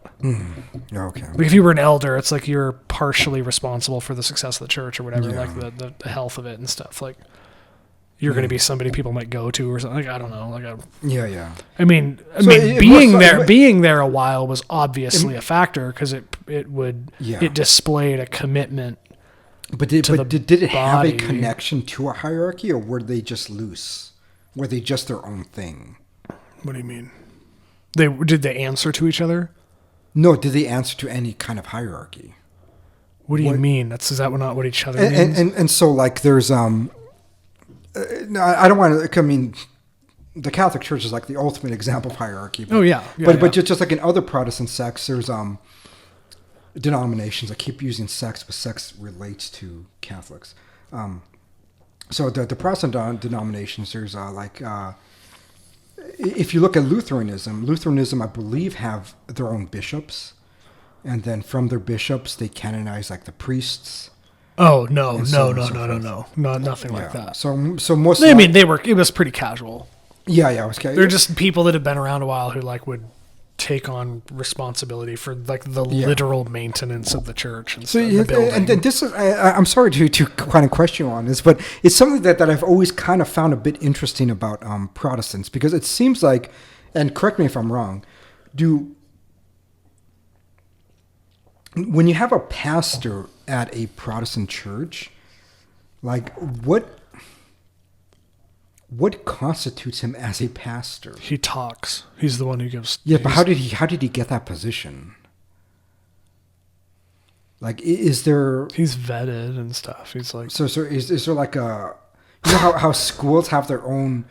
hiring body. Yeah, like their council, whatever they're called, or like parents. Like, is there the same thing? Like, So the current one, I think, I was literally a baby while he was there, and he has a degree in philosophy. He was the only one who would ever reference like Aristotle and stuff during sermons, which I thought was really interesting. Yeah. It's very not Protestant to do that. Yeah. He would reference Aquinas and stuff, and I don't know. I really don't know it's been years, but I remember that being interesting. But there is a hiring body, like Elders, bunch of women that stay in the not women. They're all like men. student board or whatever that's called. No, they're all men. Oh, they're all men. Yeah. Oh, okay. Yeah, it's just a bunch of guys who know the church well. And they're just like, would this guy jive or not? Okay. That's about it. There's just not. So they have to go like through an interview process. Oh yeah, I mean, you're not just gonna randomly pick some guy off the street, Justin Bieber's minister, to speak at the church. You're like, I'll do like it. Stupid big glasses. Look at me. I'm wearing these ironically. Okay, yeah. Yeah, it's a bit bizarre because I just don't understand. Like, I mean, they all go to like seminary and stuff, like whatever Protestant seminary, or which is you have to have some kind of a degree or something. You can't just like walk in and apply for the job. No, you have to have some kind of credential, which I don't know how much that means in those circles, but like still, I mean, you can't just walk in. But you can if they hire you. I don't know. I never asked him, like, do you require a degree? Yeah, because if there's no hierarchy and no like rubric or something, right? Like it's something that has boggled my mind since I was a teenager when I really first started to encounter Protestants, because that was the first time as a middle school we went to a Protestant school because it was cheaper than a Catholic school, and it was Malden Christian School. The giant fat guy is the Pastor Kent Elder. No, he was a visiting priest. He was very fat. I mean, not priest, pastor. He was a visiting very priest. fat, right? Yes. I wonder if he still is fat. I remember one sermon he gave, he was talking about how Jesus must have been fat. I remember you've talked about that on the podcast before. I was like, this is one of the most absurd things that I've heard in my life. It was like justifying his own fatness. It was like, I'm not a glutton, and I'm just like Jesus. I'm fat like him. So weird. Is he still around? I have no idea. Did you see that Jerry Prevost became president? Who's Jerry Prevost? You don't know him? How do you not know him? You're Protestant. He's like the biggest Protestant of Alaska. I feel like you're way more Jerry Prevost. He was like that big Baptist, like ABT, Alaska Anchorage Baptist Temple. Oh, I mean, the name is familiar. Oh, he looks so strange. So I think he's like now he's like the president of that big university, that big Protestant university. Which one? Acting for Liberty? Yeah. Isn't that insane? Like an Alaskan pastor. Ted Stevens proved anything was possible. Yes. An Alaskan pastor is like the president of a major university in the U.S. Acting president, yeah. But that's insane to me. The name sounds familiar, but like I have not. Yeah. So how long has it been? I have not attended a service at my mother's church, the one I grew up in, since maybe before my dad died. It's been a long time. Yeah. 5 years. Yeah. I know nothing. I'm totally disengaged. Yeah, but Jerry Prevost was like 90s famous. 90s famous. Like he was everywhere. He was doing like those weird putting my hand on your head and... Yeah, I don't know anything about that. Yeah. I'm not even Protestant and I know him. Like he was a big name in a Protestant circle. I think one time we delivered pizza to his house and he was kind of a dick. Looks like kind of a dick. Yeah, when I was working with him. Looks unhappy. Mm-hmm. Jerry Prevost. Yeah, but Jerry Prevost was like... I know a lot of people that went to Liberty. Oh, really? Yeah. Yeah, that's... It was one of the only times I ever felt shitty about my life choices. Yeah. Was when a girl, I will not name her, that I grew up with. We were born 2 months apart. My mom used to babysit us together. They live, where my mom lives in Chugach now, they live 2 minutes away. They've always been there. So I've known these people. Did your mom hope that you ended up with her? No. She was what's the word? There was a time in the Czech Republic when I chewed her out in a bit because I was so irritated in front of her mom. Oh, really? And her mom, I look over at her mom and her mom just goes and walks away. So this was a difficult person. Okay, yeah. She was very controlling. She really liked to tell people what to do. But anyway, she went off to Liberty and she came back and she got a degree in mechanical engineering and she worked for some firm. And it came out that she was like my age, making like $95,000 a year as a mechanic. And I was like, okay. Maybe I should have slogged the math. $95,000 a year. Wow. I was like, okay, you're like 23. Yeah. At whatever point this was. And she's a woman, so they get like hiring preferences, especially if they get into that kind of field. I'm like, you can't be happy, but like, damn, do that for 5 years and live at home. Yeah, I know. Buy a house anywhere you want. Oh, I know, yeah. In cash. Yeah. But anyway. Unless you just spend it all, which most people would do. I would. It's so easy to spend money. So my mom has like 2 houses paid off. Yeah. I'm fine. I can buy whatever I want. No, it's... And a grand piano. I will have a house and a grand piano to put in. So I'll buy whatever. This episode went way beyond madness, but it's just there's not that much to say. I know there is. We can go back to it. No, we don't have to. But it is shocking how easy it is to spend money. Oh yeah. Like honestly, like it's I don't know. Like this. Yeah. Discounted $190. Is it really? Yeah. I can't smell it. Everybody else can, and Amanda said it was good, so it's fine. Yeah, whenever it's like you get a chunk of change, it's like things just add up so quickly. I think so. Here's what I think.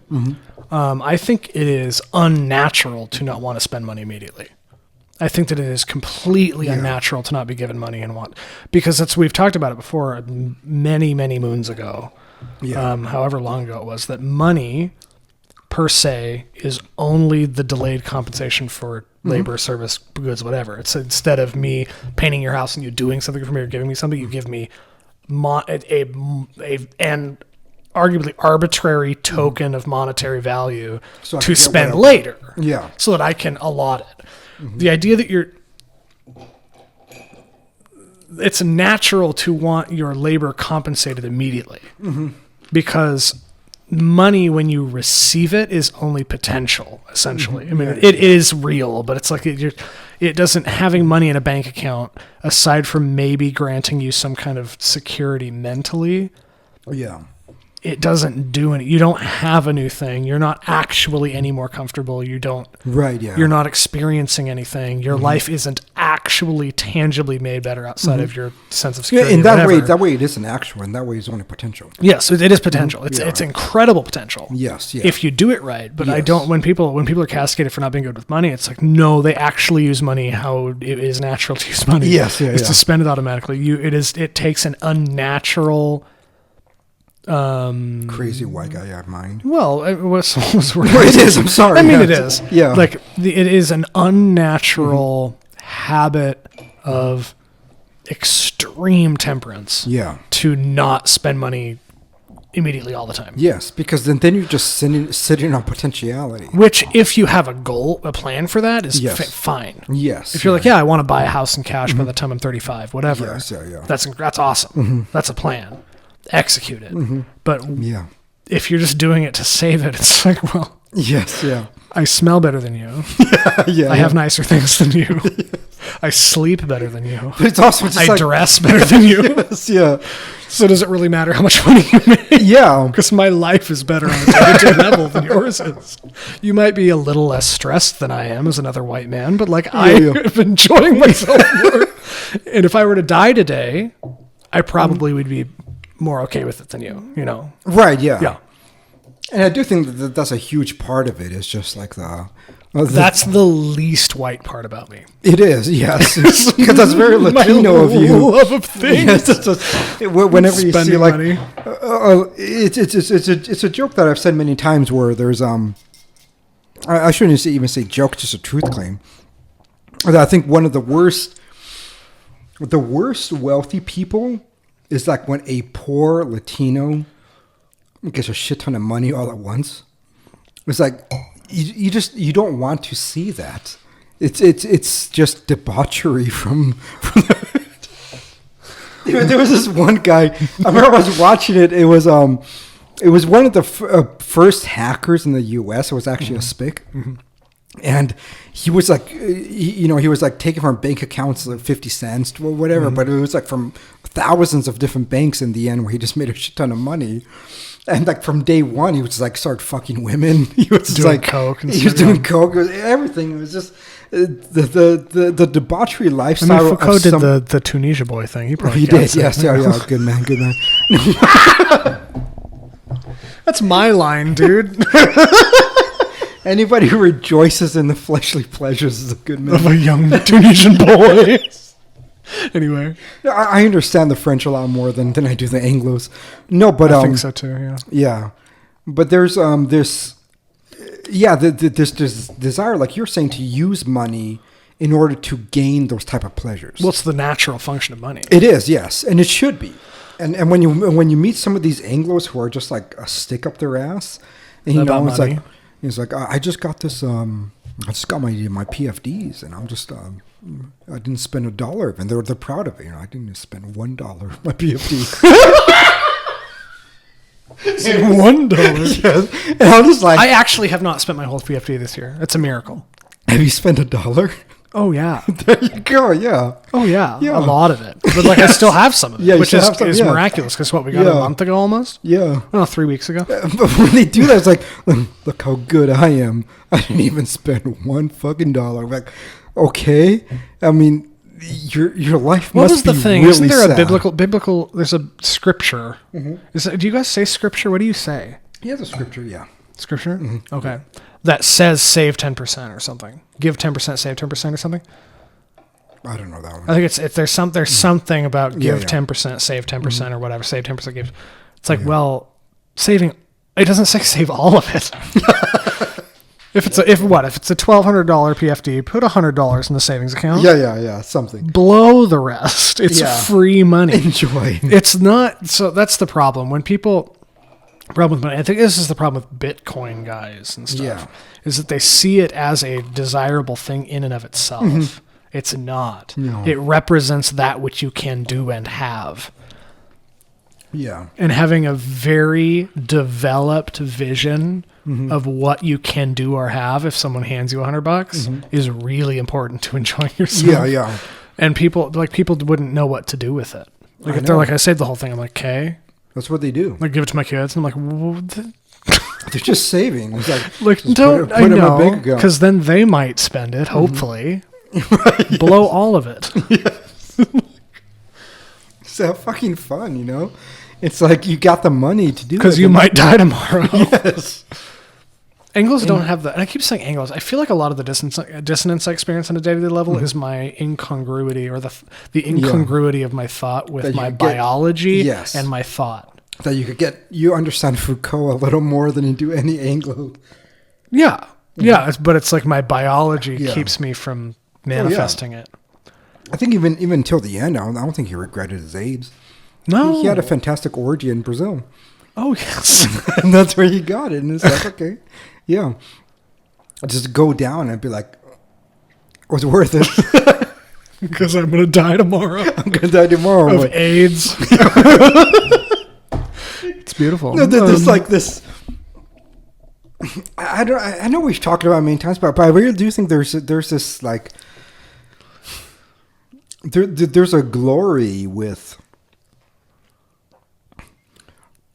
a hint of that debauchery, that I think Anglos really do miss in the end.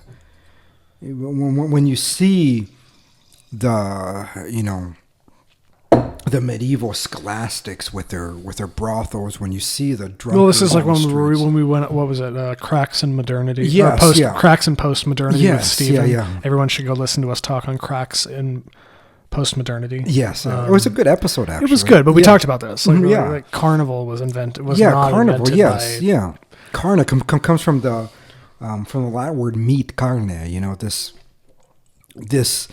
not only just reflection of the meat that you consume, but also a reflection of the flesh of your humanity, and you just partake in your that. animal. Mm-hmm.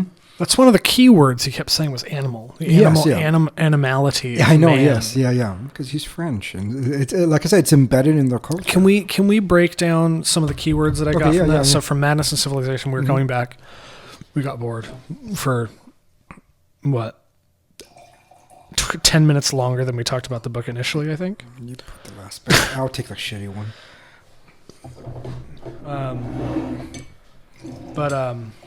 There were many words that he used. He did repeat words. He didn't. So he kept talking about confinement. Yes, but he never used confinement in the same way twice. It felt like. Yeah. It was of this confinement that blah blah blah blah blah blah. In his confinement,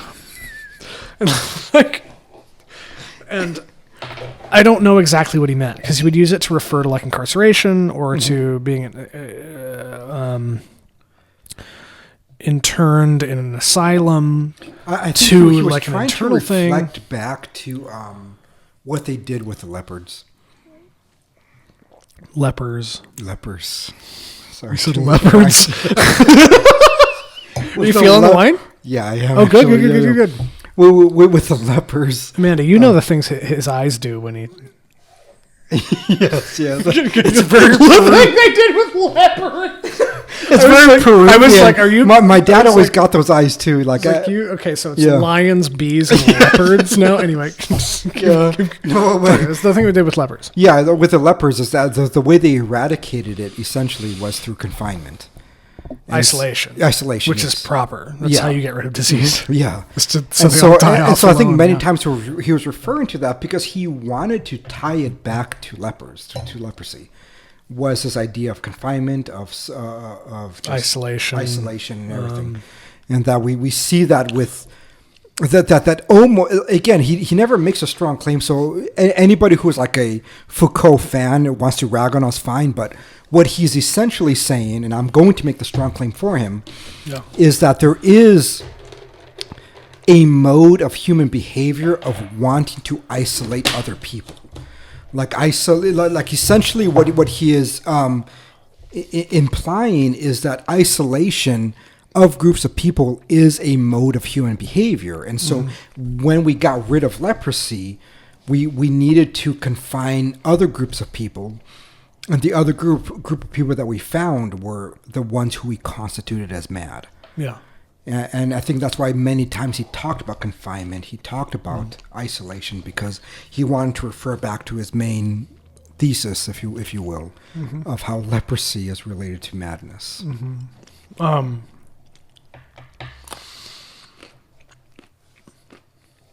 trying to think of other keywords. He kept saying unreason over and over and over and over, and I have no idea what.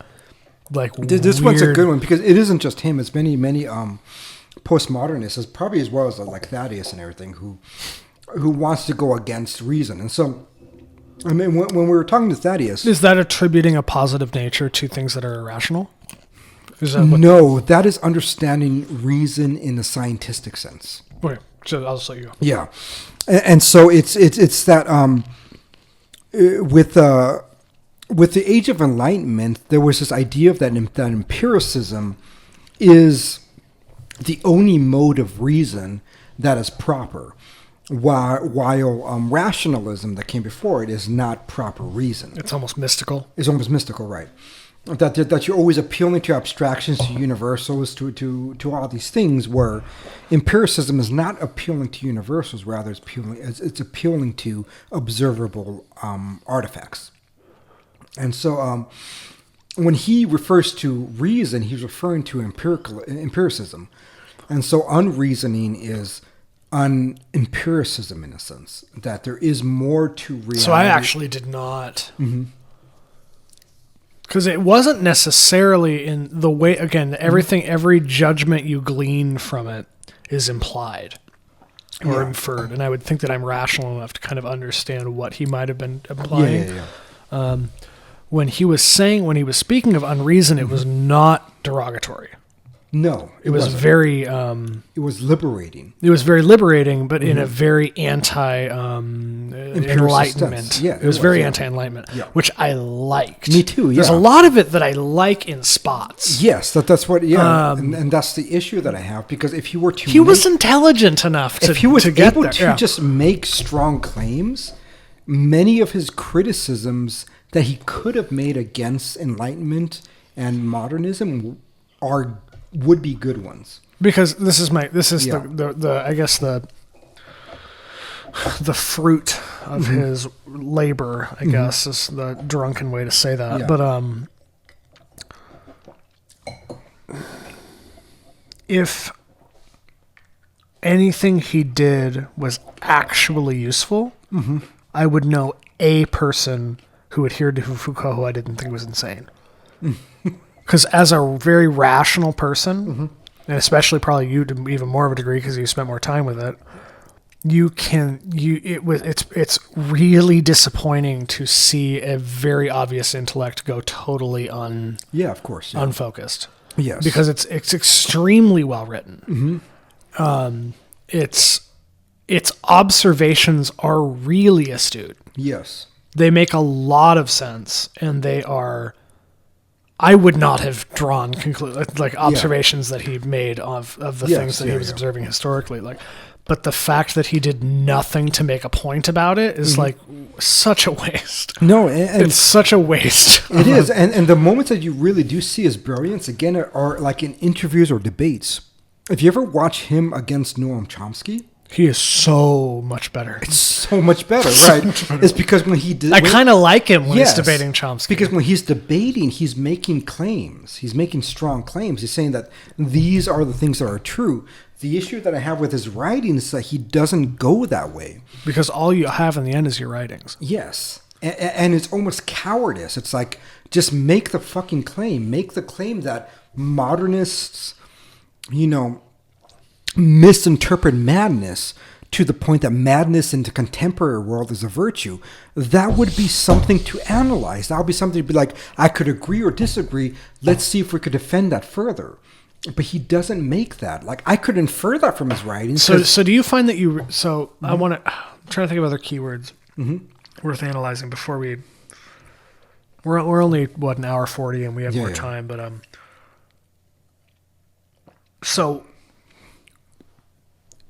Okay, so what I would derive from observing the life of Foucault is he had a deep, innate sense of beauty. Yes, yeah. Which I think obviously he perverted in many ways. Yeah. Because he didn't just like guys, he liked girls, he liked everything. Yeah, because pleasure is pleasure. It's very hedonistic, but the things that hedonists got right is that pleasure is amazing. Yes, that pleasure is a good. Pleasure is a good. Yes. He was extremely well dressed.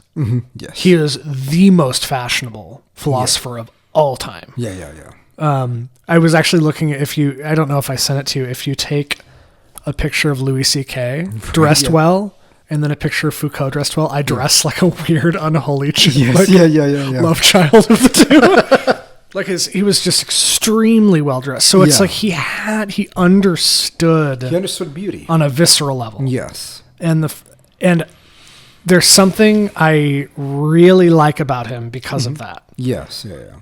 It's I don't hate Foucault at all. No, I don't either. Yeah. I think that I personally would have gotten along with him really well. I think that on like a conversational level or like a if you were just to have casual conversation, if it's not just reading his work, if we were to, if we had Foucault on the show, I think it would be fantastic. No, and knowing other French and Latin people that adhere to it from grad school, they're actually much more open to discussing things, even if you disagree with them.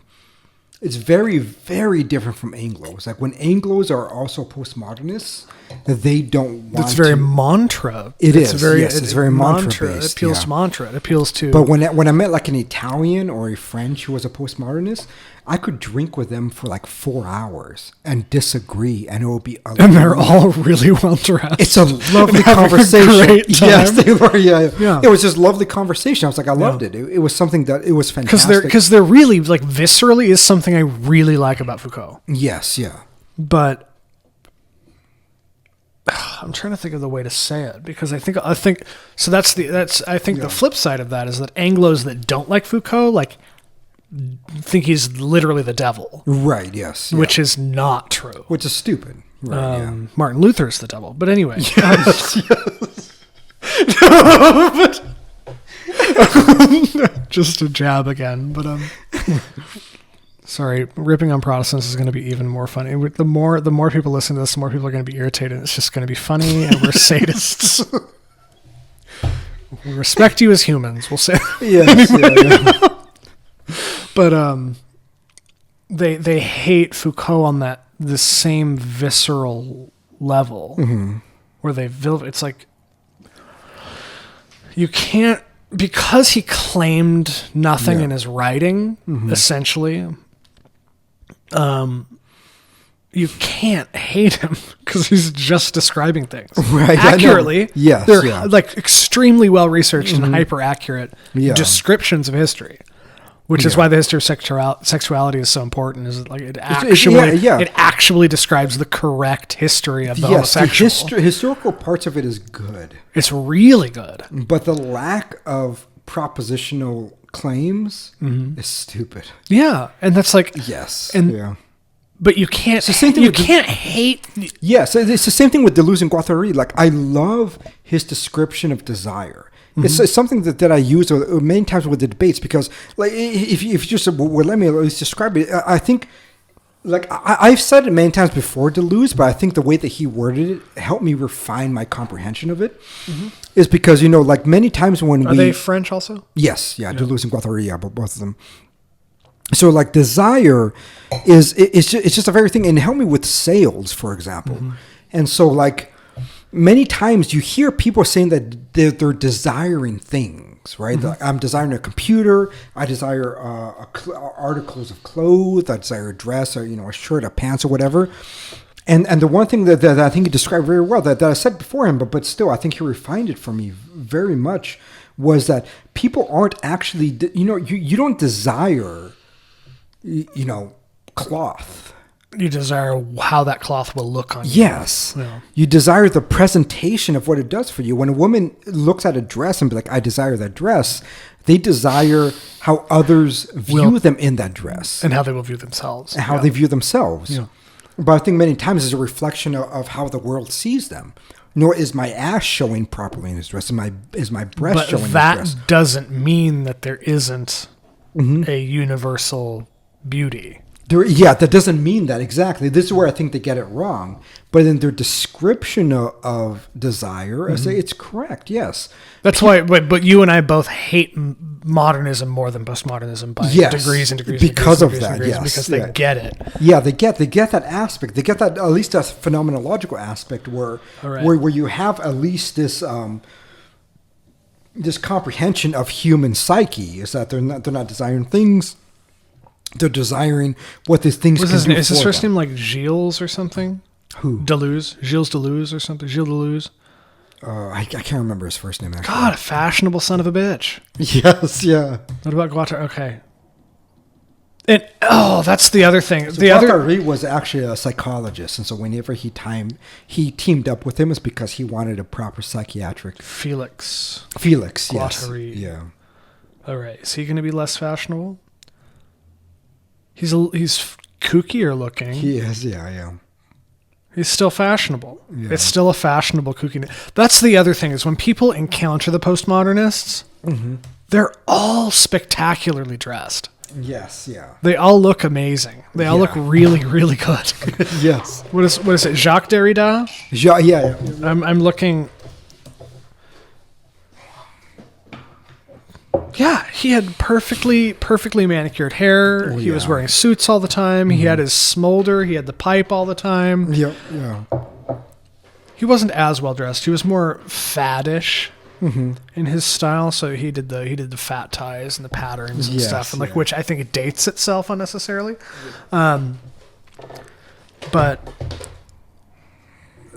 it especially living. So say you're a people, you're a culture coming out of kind of. I viscerally react to the word modernity. Yeah, I think it is one of the like least aesthetically pleasing words of all time. Yeah, yeah.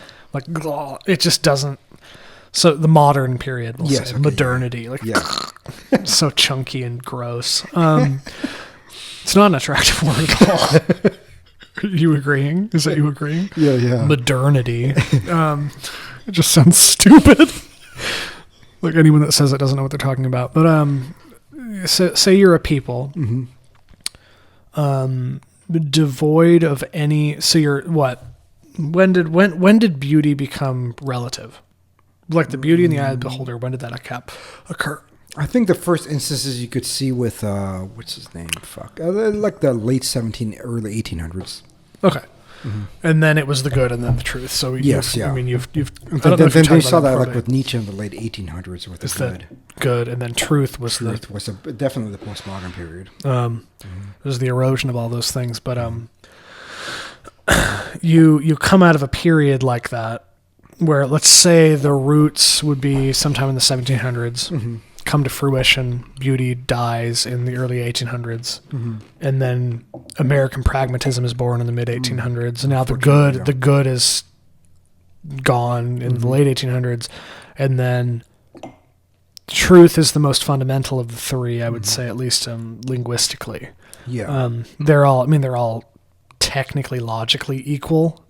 So, but I mean, colloquially, truth is definitely the most fundamental of the three: beauty, good, and truth, yeah. whatever. At least that's what makes it the most absurd. Yeah, That's what I would say. Like especially in English, truth is the most. Because I would say bedrock what was the most fundamental was actually beauty. Yes, But because it's the initial experience of, Yes, yeah, of yeah. truth. But say you come out of that, and then there are these Frenchmen. France is known for being upper class and fancy. They're all extremely well dressed, and they're the first group of philosophical thinkers in a long time that write beautifully. They're all very well dressed. They say things beautifully. They all have large bodies of work. It would make sense that that would be convincing.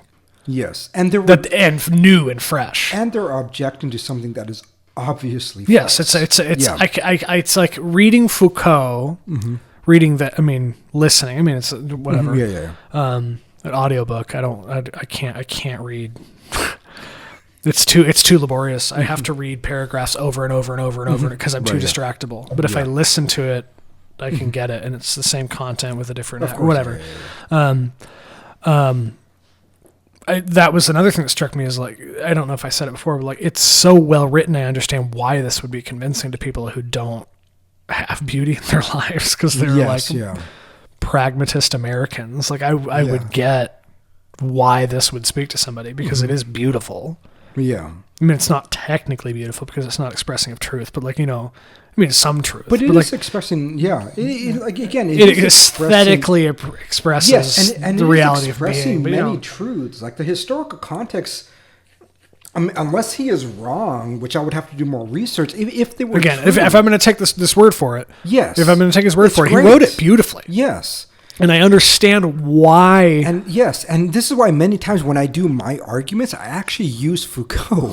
Yeah. I do, because it's like, Especially about the homosexual. yes, you're talking about sexuality or something. I use it because it is great historical Well, work. also, no one was really talking about sexuality in that way forever because it was taboo. Yes, exactly. Yeah. And it took a man Yeah. orgying himself to Yeah, death beautiful, to man. talk about it. Yes, yeah. Talking about sexuality was the very least of his. Yes, exactly. It's like I appreciate those aspects of it, and I appreciate it's like going against the modern era, because I do think in terms of what was most diabolical, I do think the modern era was its like formation of its most intricate diabolical nature. And so I'm just I'm in so much agreement in those aspects of it, but the parts again that I'm not in agreement with is that, well, it's not that you're not in agreement; it's that you're mad. There's nothing to agree with. yes, It's because you're not. It's not that you're in disagreement. Yes, Because you just said the facts are right, but we also said that no claims were made. It's like Yes, you can't it's- disagree with the and claim so- that wasn't made. And so what I am upset at is that you invest your time, like again, like an Alzheimer's person, you invest your time so much to these stories and these historical contexts that it can be used for something good, and you course. don't. And when you don't, And it's you obviously in your life have an understanding of the beauty. universal. Yes, you beauty get and everything. it. It's like yes, exactly, you get Yeah. it. And the fact that you're not doing it, it does, Intentionally to like flip the it makes bird me to the more modernist. upset. Yeah. It makes me more upset than just somebody it's who almost- is ignorant. It's what's the word? How do I say this? It's because he wanted to deny Catholicism. He wanted to deny God. He wanted to deny so many things. It wasn't just that he didn't want to say it. It was like he knew that the moment he said, this thing is univocally true, Yeah. you say, okay, what is that univocity resting on? What is it resting on? Truth itself. Okay, if it's resting on truth itself and beauty itself, as I know that he loved making love to things, okay, Yeah. you know that there's something beautiful beyond your own interpretation of beauty, but just something that is beautiful, manifest, that you can experience. What the fuck is that resting on? And the moment you ask that question, you reflect back to, okay, Aquinas was right. Yeah. Studying the same So- fucking university that he was in, the University of Paris, Aquinas was right. So here's something that this is actually a strategy I've devised. Is I never tell people I do not know well to read Aquinas, ever. I say read Aristotle. Yes. Because Yeah. Aristotle isn't Christian. And Yes, he does yeah, not yeah. carry nearly as much baggage. Yeah. And it's like, okay, if you understand Aristotle and agree with everything, that was Aquinas too. Like, you know, like this is, okay, now you can read Aquinas and get it. Yeah. But like, that's what I think happened here. Yeah. Is what if Foucault, I don't know anything about his history as an academic, but like, what if he was told to read Aquinas because he studied at the same university founded in the name of Aquinas, or like whatever. Right. Yeah. Yeah. If you, I completely understand, especially after what? So when was this written? 1970. In the 70s. Yeah. 8. It's crazy to think it's that recent. Yeah. I'm gonna look it up.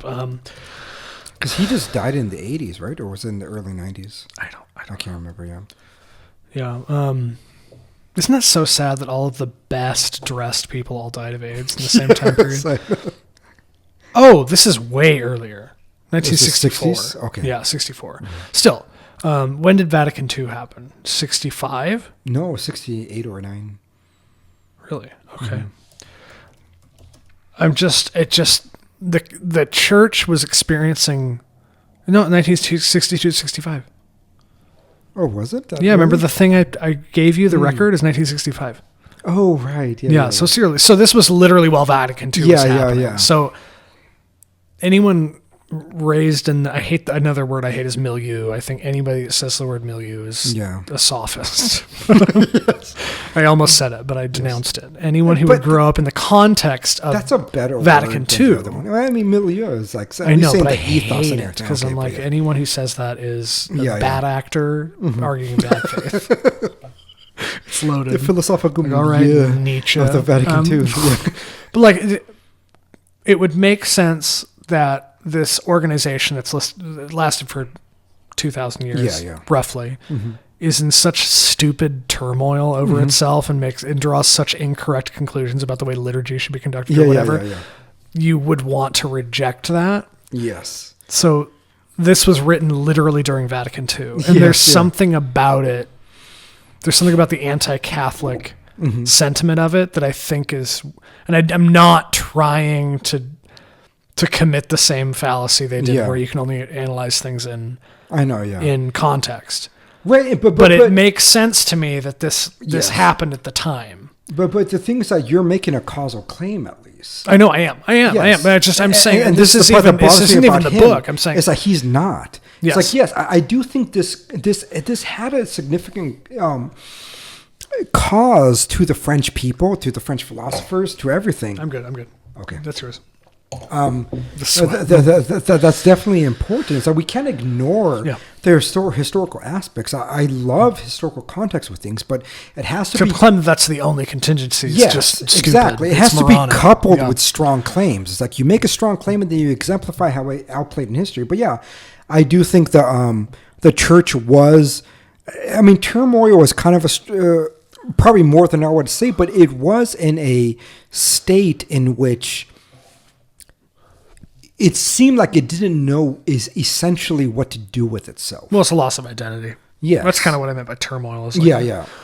It was like, okay. kind of an this internal is- calamity of some like kind. Yeah. literally the oldest institution in Western civilization that survived everything that we could think of. You know, the fall of Rome, the uprising of the Holy Roman Empire, as well as the Byzantine Empire, the attacks of the Saxons and the Anglos and everything, where they almost killed the Pope.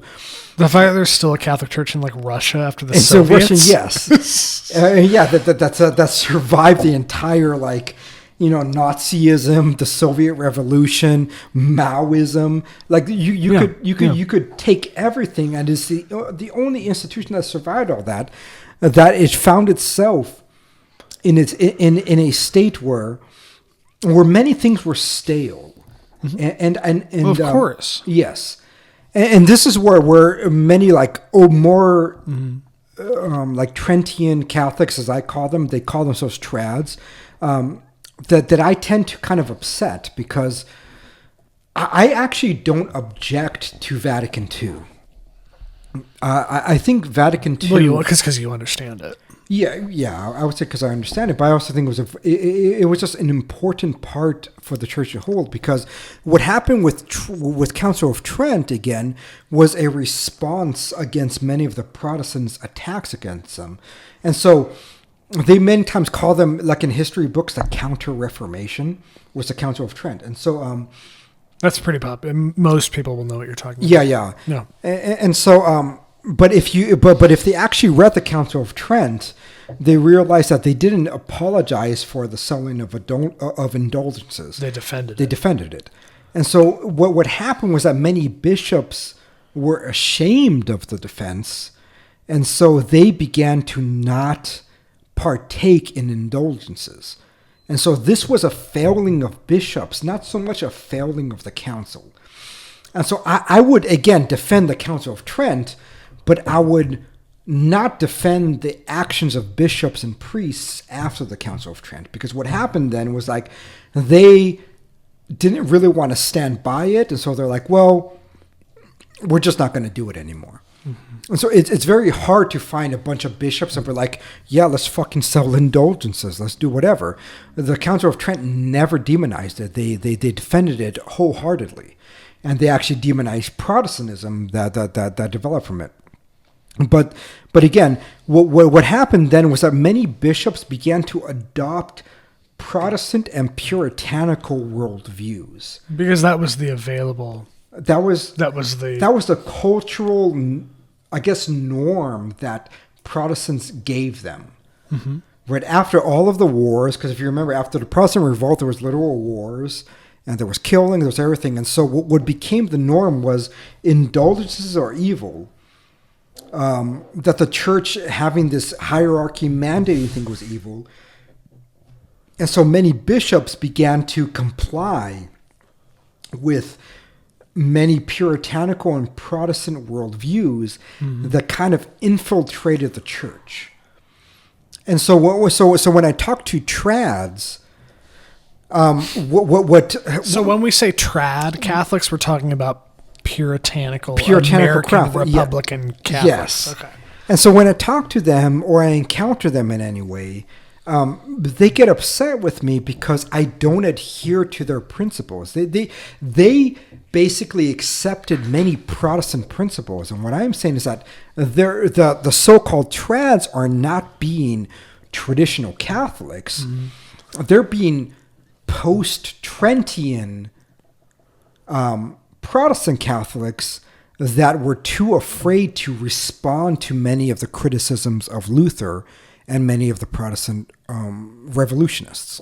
And I would say we never need to apologize to them or to adhere to any of their ideas. It was like, no, selling of indulgences was never bad, ever. The fact that the sacrament of confession given to the priests after they would go to brothels was not bad. That was good. These priests were human like we are human. And they falter just as we falter. And we need a sacrament in order for us to cleanse them. Not for us, for God to cleanse them before they say Mass on Sunday. Yes, that is fucking good. We don't need to. Well, it's almost like, how dare you say that's not good? We don't need to bend to Lutheran ideas. No, the so-called trads are bending to Protestant ideas and say we're adhering to your Puritanism, we're adhering to your anti-corruption of indulgences. So this is one very, very American trad Catholic, almost like a Catholic convertee phenomenon is the I've converted, so why are you not converting? Or I've converted, and now I understand the way in which you err as a human being, so why are you doing that? Yeah. It's very puritanical too. I don't want to say what I'm trying to think of how to say this. Like, Puritan theology is based not necessarily on a universal, but on a personal understanding of the right and wrong, and applying that to other people is kind of... Yes, but it's also the inversion of sin, where in traditional Christianity, Catholicism, was that sins of the flesh were partaking of the lesser goods, while sins of the mind is partaking in intrinsic evils. And Puritanism reverses that. Yes. Where there's little white lies for sins of the mind. And that, obviously, because they're lesser goods, they're more easy to pervert. Yeah, exactly, it's more easy to commit sin perverting lesser goods than it is committing outright evil. It's easier to have too much sex than it is to murder somebody, obviously, because they're goods and they're accessible to you and you do them all the time. Like Aquinas very, very rightfully argued that, that scenario, like I know he didn't have this scenario, but many scenarios that like the so-called trads and contemporary Catholics do is, if a Nazi knocked on your door and say that that you have a Jew and you lie to them, would that be a sin? According to Aquinas, it would be. Well, it is. Yes, it still is, because you are literally intrinsically violating the nature of God and lying, while you're not intrinsically violating the nature of God in fucking or in overeating or drinking. And so what Puritanism is that it reversed that. It said that fucking, getting drunk and eating, these are the intrinsic evils, while you can say a lie that can be good. And so it's a complete inversion. It's something that I would say it's just it has corrupted many of the faithful in the Catholic faith after the Council of Trent, that it has damaged the church more than it has helped. It has damaged so much that there are young people, who are grown-up Catholic, who received all the sacraments, who received the, the sacrament of confession and everything, that feels in their hearts because they fucked a chick in their car while they were riding them because they were so small and hot, that they cannot be Catholic anymore because they have partaken in this thing that was intrinsically Protestant anymore. In Protestant, fine. Yeah, I don't understand why people convert to Catholicism and continue to think like that. I don't know what the purpose was. Part of it, I think, just because historically it doesn't make any sense to be Protestant. But No, I just think but rationally why and convert to moralistically speaking, I agree with you. Yeah. Why convert Yeah. to Catholicism at all if you are going to hold everyone you know to the same puritanical standard you did before you converted? I don't get it. Yes, I think that's the way to say it. Yes, yeah, because I think you're functioning from a very correct way of understanding morality and virtue. Well, it's just like, why convert? Because you haven't converted. Yes. Like Because you didn't convert. strictly fully. speaking, yes, they're still partaking. Like you apparently do. You In this apparently Protestant have worldview. not incorporated into your understanding of the structure of reality anything about Catholicism. You did it because you Yes. thought it would save you from your vices or something. Yes, yeah. You're You're still like, functioning. in a you're like, that Protestant does sound a worldview. little bit more merciful Yeah. regarding the things that I struggle with. But it's just, but if you Yeah. still hold people to this puritanical standard of Yes. morality, You haven't especially in really sex and food and stuff, converted, yes. you didn't convert. Yes. No, I agree It with you. Yes. really bothers me. Yes, yeah. Yeah, and I see that experience many times. What's interesting was that even though he's Protestant, but I think in many ways he's more Catholic than Protestant, is Yeah. Clavin. Yeah, he really trips a Catholic. I know. He's also well dressed and I stuff. know, yeah. Like, He recently, like in this Friday episode today, but anyways, in today's episode, he mentioned this because he's talking about how his gay son and his like partner, whatever he is, had a celebration to this past week or month. yeah. That all the people went there to celebrate, and he was specifically talking about this, where everybody who was there were there to celebrate his son, who they should love, even though he is partaking in a sin, rightfully because the nature of love is the only thing that could cleanse a sin of its vices. And so, again, this goes back to this pre-Trentian, pre-Protestant revolt idea where we can easily recognize the sin. We could go to somebody and be like, yes, you're a piece of shit like I am, right? But today, we feast on wine Yeah. and we dance and we feast on... That's literally what we do on the podcast. Yes. on this meat of an animal whom we killed. Yeah. So that we experience the glory of God. Yeah. Yeah. And there's something so profound and beautiful about that Yeah. we could just rest and say, it isn't us. Yeah. If any virtue comes from us, it isn't from us. It's from the blood shed from Christ on the cross. Imagine Foucault if he was willing to admit that. Yeah, I know. This is what bothers me. Because it's not. It's because I want Yes. to interpret this for you. It's not that we've just said we don't hate Foucault. No, yes. I think he's like cool AF. Like Yes, he's like yeah, cool yeah. as shit. Yes, yeah, The yeah. way he dressed, like Yeah. like the way he writes, his whole persona Yes. is like badass. But it's making that claim. But it's the same. It's a turbocharged version of what we had to say last week. I'm not Yeah. comparing Michael Knowles at all to Michel Foucault in any way. It's literally Yeah. only in the most superficial way Mm-hmm. that just make the claim, yes. because I know the claim you want to make. Yeah. We went through Madness and Civilization in its Yeah. Mm-hmm. entirety. You again, me for the first time. Yeah. I know the claims he wanted to make. Yeah. I inferred them. And because I'm a rational person, and I know that he was also a rational person. Yes, yeah. You couldn't write like that and have Without such an having that understanding. intuition, at Yes, least, yeah. totally. And I think that's why I was so irritated. Yeah. But it also wasn't badly written, which if it was badly Of written, it would course, have been yeah, way more yeah. irritated. But I think I wasn't allowed to be as irritated because it was beautiful. Yes, yeah. At least it was beautiful. Yeah. Like at least the sentence balance was perfect. At Yeah, least the yeah, yeah. vocabulary was amazing. But I think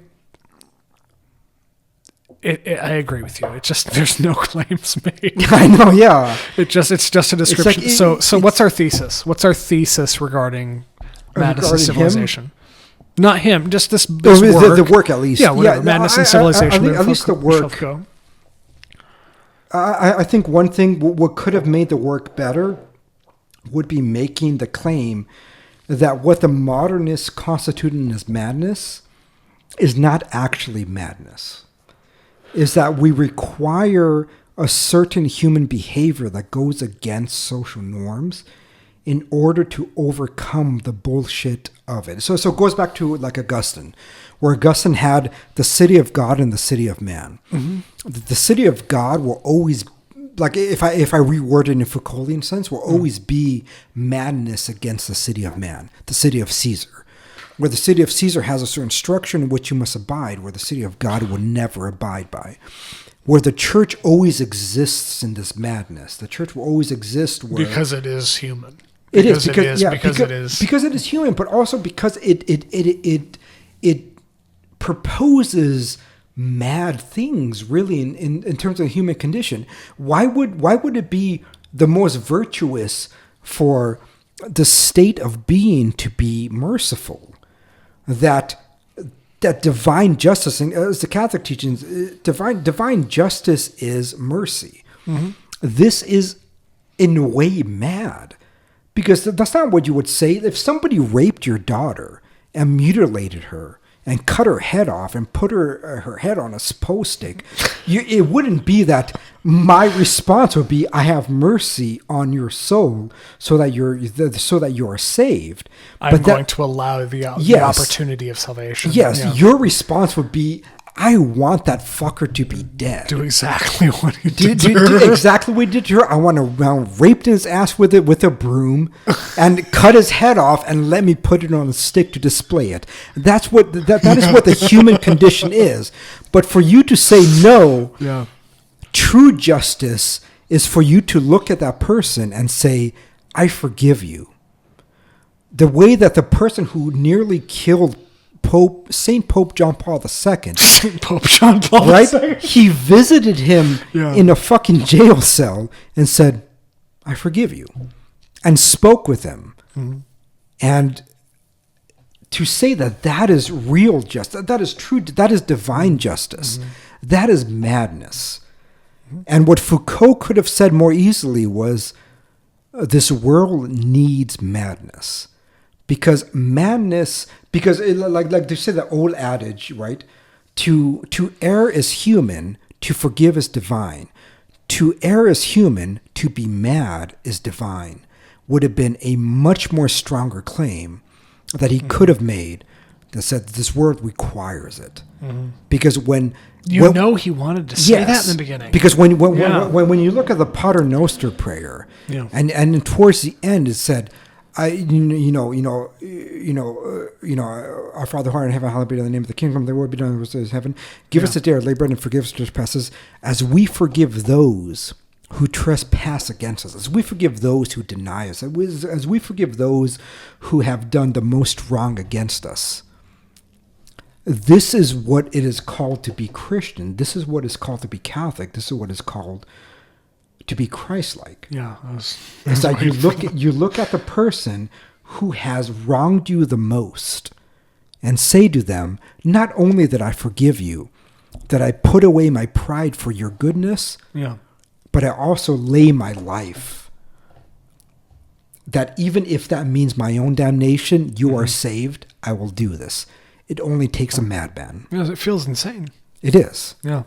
And that is a much more profound and beautiful statement that he could have made in Madness and Civilization. Because that's what he means. But he didn't. I know. And that's, I think, that's my takeaway is it's not, any argument of Foucault's thought and writing I ever heard was about deconstructionism and relativism and all of these things. And obviously things that I hate and think are wrong, but are also positive statements of truth value. Or something. At least potential ones that you could have made. But yes. I mean, when someone says that, Foucault, his writing is concerned with the deconstruction of language and the blah, blah, blah, that language has no universal meaning and that all meaning is derived from our subjective experience. It's just anything. He didn't say that. And I think that it's not necessarily that I think any more or less of Foucault now. I still think he's a cool badass who said nothing. Who had orgasms in many, many, many, many different orifices, and that's that's essentially my whole impression of it. He's what is it, satirist in the way that the male and version that he of enjoyed the beautiful. Yes, he enjoyed the beautiful and wrote beautiful things that said nothing, and that's essentially the impression I've had. But now, I think that impression is made stronger on me because now I know that anyone that makes any positive truth claims derived from this work is doing the work themselves. Yeah, because there is no positive truth claim contained in this stuff. Yeah, that he actually or made, the only positive truth claim that you can claim is purely factual and historical. Yes, yeah. That's, you can say this group of people did this to this people. This group of people that we could utilize for proper arguments. Yeah, utilized this treatment of some psychosis on this group of people and put them in this place. Yeah. That's a truth. That's a truth claim. But he did not derive any other greater truth of which any of that partook at all. Yeah. And now that I have gone through that, I think it makes more sense to me. Yeah. The way in which people who subscribe to Foucault's thought are actually insane. Their liars are insane. I think that's my thesis, is that anyone who really holds Foucault in any incredible, or not incredible, but necessarily high esteem as a philosopher is insane or lying. Yeah. Yes, yeah. And now, I think I would have said that last week, but now that I've gone through it, now I know that. Now I know why that's the case, and I think that's why I appreciated going through it. Yeah, and I think like the other claim he could have made, and this part where at least in terms of my discussion of Foucault and at, is to go back to Balthasar, and since you brought up like a Vatican II and everything, I think it's very important, is that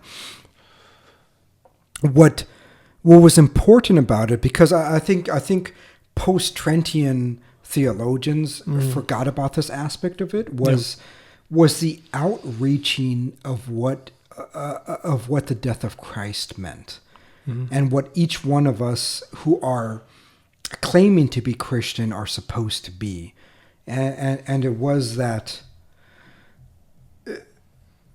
this idea that when Christ suffered on the cross, and even prior to that, to be whipped and to be humiliated with a crown of thorns, was for the outreach of the lowliest of the lows. And so the way that Balthasar put it was that Christ's suffering was necessary in order for him to reach the most wretched of us.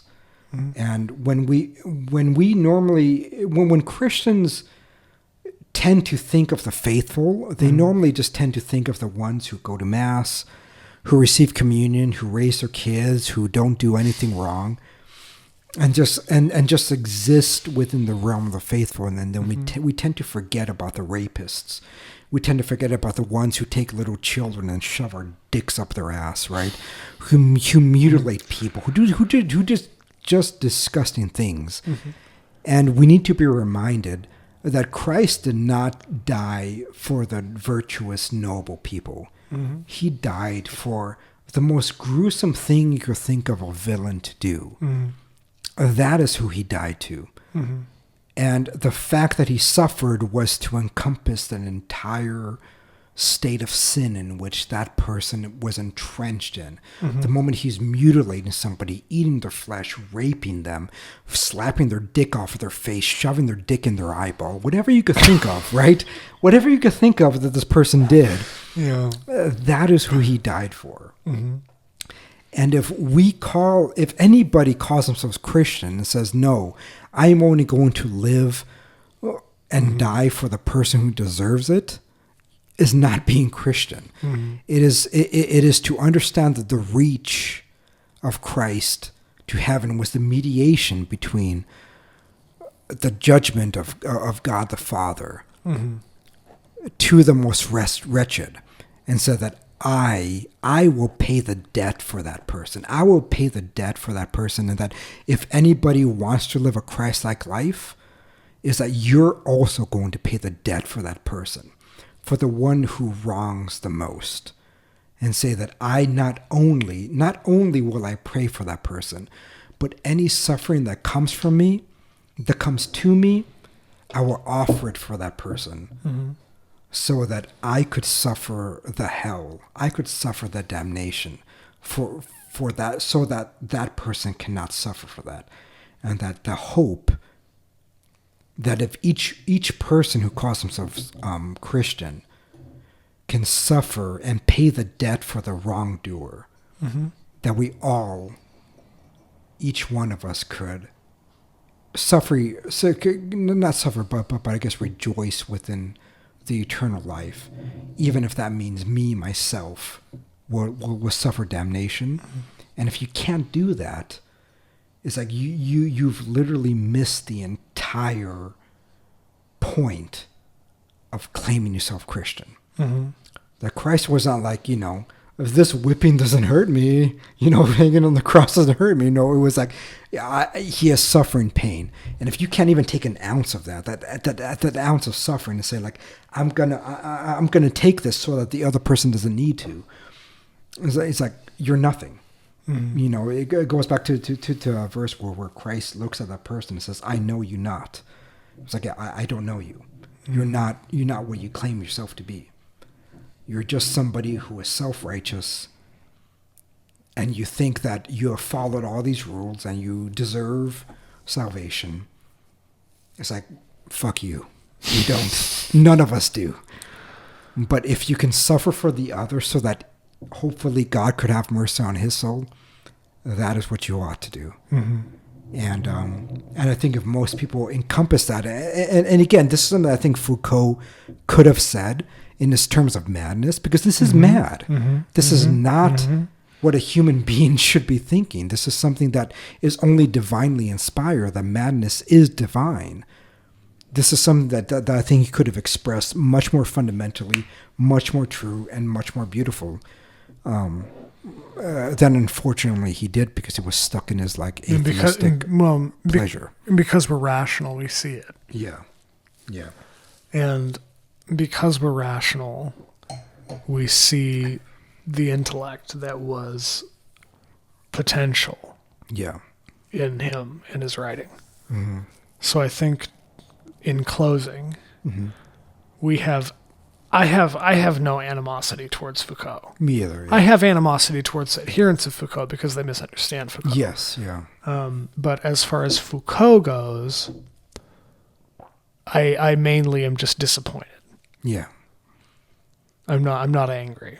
Yes. I'm mainly just sad because the French postmodernists had such incredible potential for the articulation of truth that just never realized itself because they were so concerned with their own pleasure. Yeah.